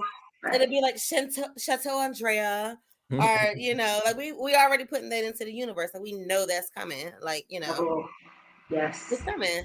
Kiki is gonna be a blessed life, and Auntie Brenda and Curtis and everybody. It's like, girl, like, you about to boss up, and it's like, it's coming. We're gonna claim it. It's gonna rain down. We're claiming all of that, you know. We're gonna claim it. Yeah. So yes. So that's Tama, and like that, she is it's just so interesting because she got divorced and her husband was in the military and or kind of worked for the government, and that was how they got to Europe. And she was just trying to figure out what she liked to do. And you're talking about how you can create a business. her idea, when they would have people come and visit, they would always say, Tama, show us around, take us shopping. And so she would take them shopping, they would hang out. And someone said, you could totally do a business of this. So literally her business started because she coordinated tours, visits when people came to Europe. And because her husband was successful, she took them shopping, and then she curated how they were going to get their products that they bought because they had money and it wasn't fit in their suitcases. They were buying furniture, they were buying antiques, they were buying all these things. So then she coordinated the stuff getting from Europe back to the US. And that is her business. So literally people go to Italy, or she meets them in Paris, or she meets them wherever. She shops with them, she plans their whole adventure, she takes them to lunch, she does all this stuff, and then she coordinates their product getting from France or London or wherever to the US. And she literally has now a team of people that do it all over the country. It's always the simple ideas that get you paid. It's always. Right. And literally her business is called the Republic of Tama. That's it. That's crazy. Mm-hmm. So people that's maybe interested. People that may be interested in checking you out as far as your Instagram. You have Instagram information, or that you want to share? I do. Even though I'm looking at it, but I want you to. Hold on a second, because I'm gonna mess it up because it changes there. Every time I turn around, PR people change it. It is ASH Antiques and Design. That was a perfect segue. So it's antiques because I bought a whole bunch of shit that is on its way from Paris. And once it arrives, I'll sell it out of my studio. So we're trying to get and the biggest thing is what I found when I went to Europe was that when I thought of antiques, and I'm sure a lot of people think of it, you think of old stuff, right? That you don't like. And I went into these beautiful curated spaces and I was like, this is old, this is 17th century, but they had modernized it, they had freshened it up, they had changed the fabric, they had done all these amazing things. So I went to Paris and I spent a whole lot of money. I bought a bunch of product that is still, because the pandemic is real, my stuff is still not here from Paris from my June trip. And then I bought a bunch of stuff that is here, and that was Yves Saint Laurent and Hermes and Chanel and stuff that could fit in my suitcase. But those things came fine, but the furniture and things I bought are coming. So that's why we're ASH Antiques and Design. Who knows, it might change again, but at this moment, that's what it is. And then my website is www.ashinteriorsanddesign.com. And we have our studio on Main Street in Ellicott City. So we're on the high side and on the second floor. So hopefully, we won't ever have to deal with flooding. I was worried about y'all the other week when they said it had flooded or whatever over there. Yeah, I was worried about y'all. And what's funny is someone asked me, my lease is going to be coming up to end soon. And they're like, are you going to renew your lease? And I don't think I will. And people are like, what? What do you mean? But I believe that everything has its time. And I don't know if I want to renew it because, again, I'm transitioning. My daughter's going to be graduating from high school soon, and I don't know what phase 2 is going to look like. So, and I have some other ideas brewing. So you never know. The studio might close and something else might open. I love it. Love it. So what was it? I'm about to be nosy for a little bit. What was in this suitcase that you had Yves Saint Laurent, Hermes, and what else? I heard something else, and Chanel. What was in there? Because I know you ain't selling that shit. No, those are as I told my child, I said, that's going in your will, in the will. You may not want it, but somebody will. So I went to this amazing Parisian boutique called Babalu. It was by appointment only. Tama and her amazing connections got me an appointment. The really cool part of this boutique is that when the Sex and the City Paris, when Carrie was in Paris, they actually, yes, tequila, but they actually dressed her for the entire Sex and the City Paris. So that's how amazing this place is. A week before I was there, Victoria Beckham was there, but it's by appointment, and you are just, I mean, it's the most beautiful, amazing space. I mean, I tried on a vintage Chanel that was in the, what's his name? George Michael video for Faith. I tried on this Versace jacket that Cindy Crawford had. So I bought some beautiful pieces that I knew, I knew that no one would have here in the US. So I bought a vintage Hermes blazer, silk, just impeccable. I bought a Chanel jacket because you can't go to Paris and not buy Chanel. Yeah, they say that. They say that's sacrilegious. You got to get Chanel. I bought a vintage Louis Vuitton suitcase that was from 1978 because that's the year I was born. So I thought that was kind of cool. I bought a vintage Yves Saint Laurent day bag that expands because that's what, and it only was in Paris. It was only in Europe. It didn't even come to the US. And what else did I buy? I bought a Chanel clutch, a little tufted Chanel clutch, the double lock clutch, and I bought a Chanel Hermes bracelet. Is that all I bought? I spent a whole bunch of money. Let me just put it that way. Did you see what Tequila said? She said you are the epitome of a boss Black woman. It's giving Michelle Obama. Oh, I love it. Thank you. Thank you. And the thing is, everything I bought was very classic. And I mean, I wore the Hermes blazer with like some jeans and some stilettos and a tank top. Nice. Just, Okay. The jacket says it all. I mean, like, you don't need to wear anything else with it. And like, you know what I'm saying? Like, yes. That's all right. That's all right. And this last time I didn't buy anything. Isn't that funny? Because nothing spoke to me. But we'll see when I go the next time.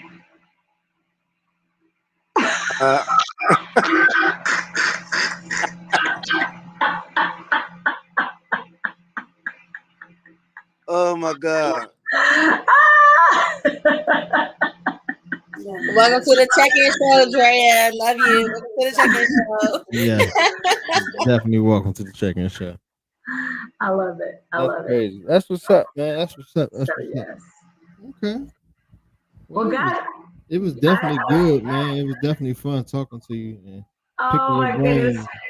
Well, I appreciate y'all. Getting the testimonies and this was a great show. Like, I'm definitely posting tomorrow. Yeah, it was a great show. Yeah, this is a powerful show right here. We definitely appreciate you coming through and spending your valuable time with us. And hopefully get you back again with some updates as things progress on. And we gotta keep going. We love you. So thank you. For sure. Thank y'all so much. Thank you for listening because I feel like I was just running my mouth. So thank you. Look, thank you for talking. Again, we thank you. So we thank you. It was definitely all love, man, for sure. Definitely got it. Let me real quick. What made you choose Ellicott City for your brick and mortar? By accident. Lord. No, I was actually going to sign a lease in Baltimore. And I was calling the woman. I called her for a month. And I was like, I'm trying to give you a check. Right. And the space was smaller. And it wasn't exactly what I wanted, but it was in my budget. And so then here we go, a story, but I had a dream. And the image of the space had brick. I know that sounds weird. And that was like what I wanted. I wanted exposed brick. Okay. And it was not in Baltimore, but I didn't know where it was. So the next morning I got up and I was like, you know what? She's not calling me back. It's been a month. Let me just see. It's now April. Let me see if anything has opened up. And so I just started Googling just spaces and I started doing descriptions. And this property popped up that was about 10 minutes from my house because I live in Howard County. And I was like, oh, that's cute. It's small and it's in my budget. It was like 500 square feet. And I called and they were like, oh, you can come see it today. So I go to see it and I did not like it at all. I was like, I was hoping for something different. I didn't like how it was laid out. And so the guy said, well, I have another space around the corner if you want to take a look. And we go, he opens the door. And as soon as he opens the door, there's exposed brick. And I was like, and I walk up the stairs and I go in and it is about 1,500 square feet. And I'm like, okay. And he's like, what do you think? And I'm trying to have like a poker face. And he's like, I'm gonna let you look at it. And he leaves. So I get on Facebook and I call my mom and I'm like going, Mom, I think I'm in my office. And I was showing her the video and she's like, oh my God, it has your brick. And I was like, and it has exposed beams. And it was just this beautiful, empty, just, I could see it. But I was like, so what I know is that if that little tiny space that was 500 square feet was in my budget, I know this is not in my budget. And I was like, shit. So I go downstairs and he's like, what do you think? And I was like, full transparency, I love it.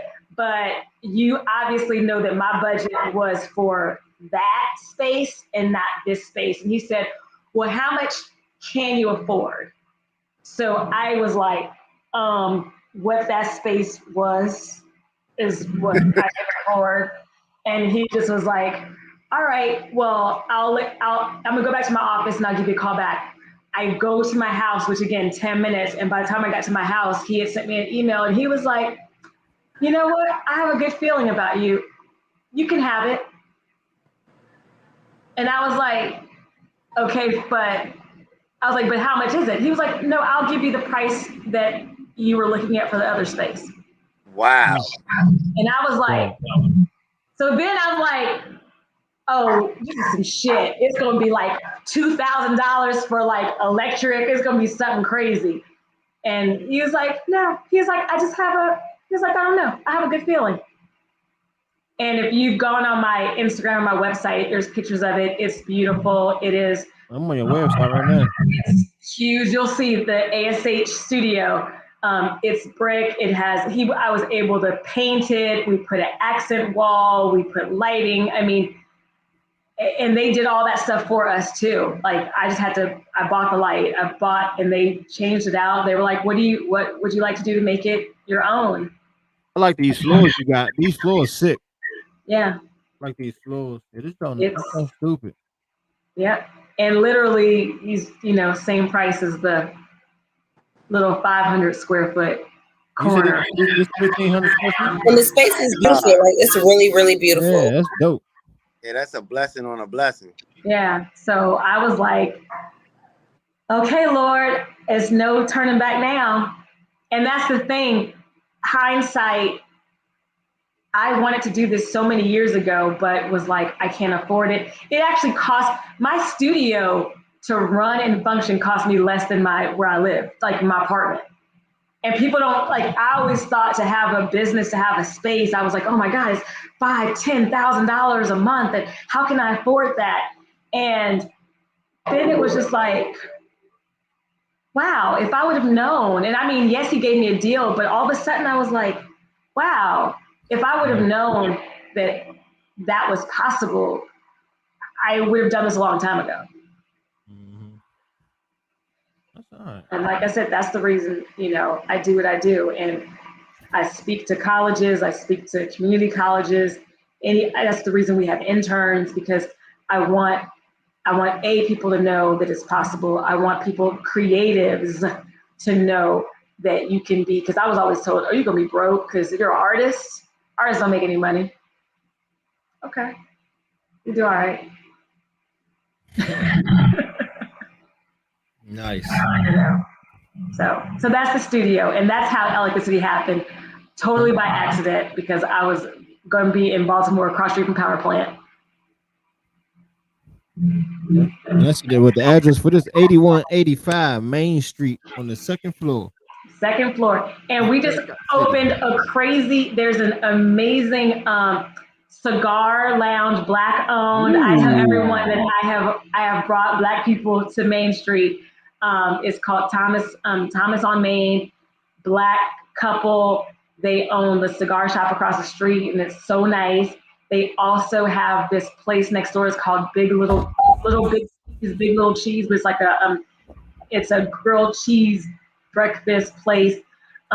They open right next door, so they have two businesses on Main Street, which is awesome. Another woman, her name is Stephanie. She's Black, but she mixed, but she's Black. She's a florist. She's on Main Street now. So I'm like, yes, let's just keep sprinkling. I like cigars. Coming. Yes. I'm definitely coming for the cigars. Yes. No, it's so nice. It's really nice. And he has events, so follow them on social media too. What's the name of it again? That's what I'm looking for. Okay. It's Thomas on Main, and his Instagram is, and like it's a husband and wife. Thomas Cigars. Oh, I lied. Thomas Cigars at the Times. Thomas, THOMAS Cigars at the Times, and they're right across the street. And they have events for. Yep. Okay.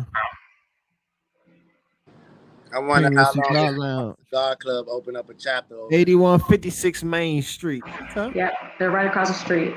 All right. Cool. Thank you. That's what's up, man. Yeah. We definitely appreciate it. Thank you, Garland. Good night, man. Good night, King. Thank you, Garland.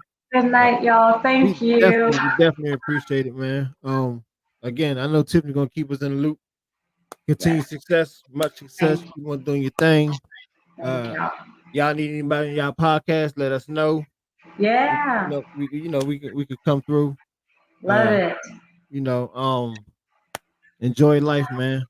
Thank you again. Because we definitely appreciate this talk. This is a good talk. Well, good boss talk.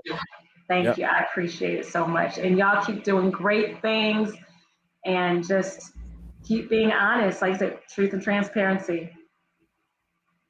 Yes, ma'am. Absolutely. All right. Have a good one. Thank you. Good night. Bye. Yeah. Well, good show, y'all. Very motivational, uplifting. Yes, definitely. Ladies and gentlemen, that was good, man. We the viewers out there, Tequila, Garland, everybody who came through, man. Candace, thank y'all, man. We definitely appreciate the feedback, the talk, the conversation. Thank you, Tequila. We glad you stayed aboard and giving us love and sharing the tear. We made you cry tonight. Well, the testimony made you cry tonight. That's what's up. It's all good. See, these are the type of guests that we love to have, man. When they tell their stories and it reaches out to people. Each one teach one. Yeah, absolutely. Yeah. Well, it's 10:45. Yeah, I know what that means. Chad. Yeah, it's time to out. Join up like we about to have sex with it. So with that being said, anybody got any closing remarks? What'd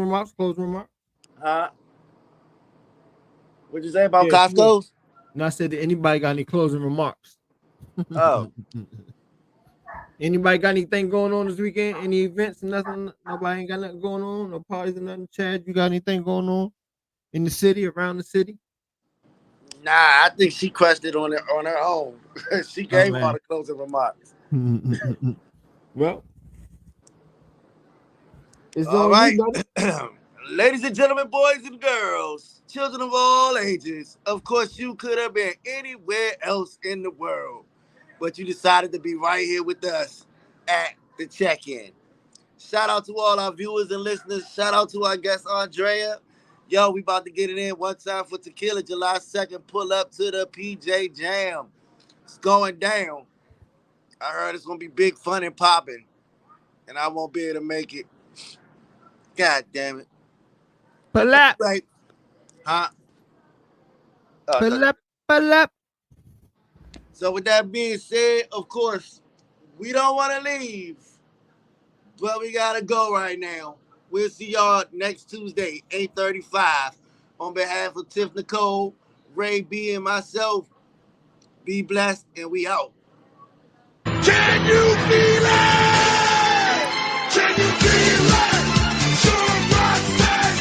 Can you feel it? Sure, Rock says. Hey!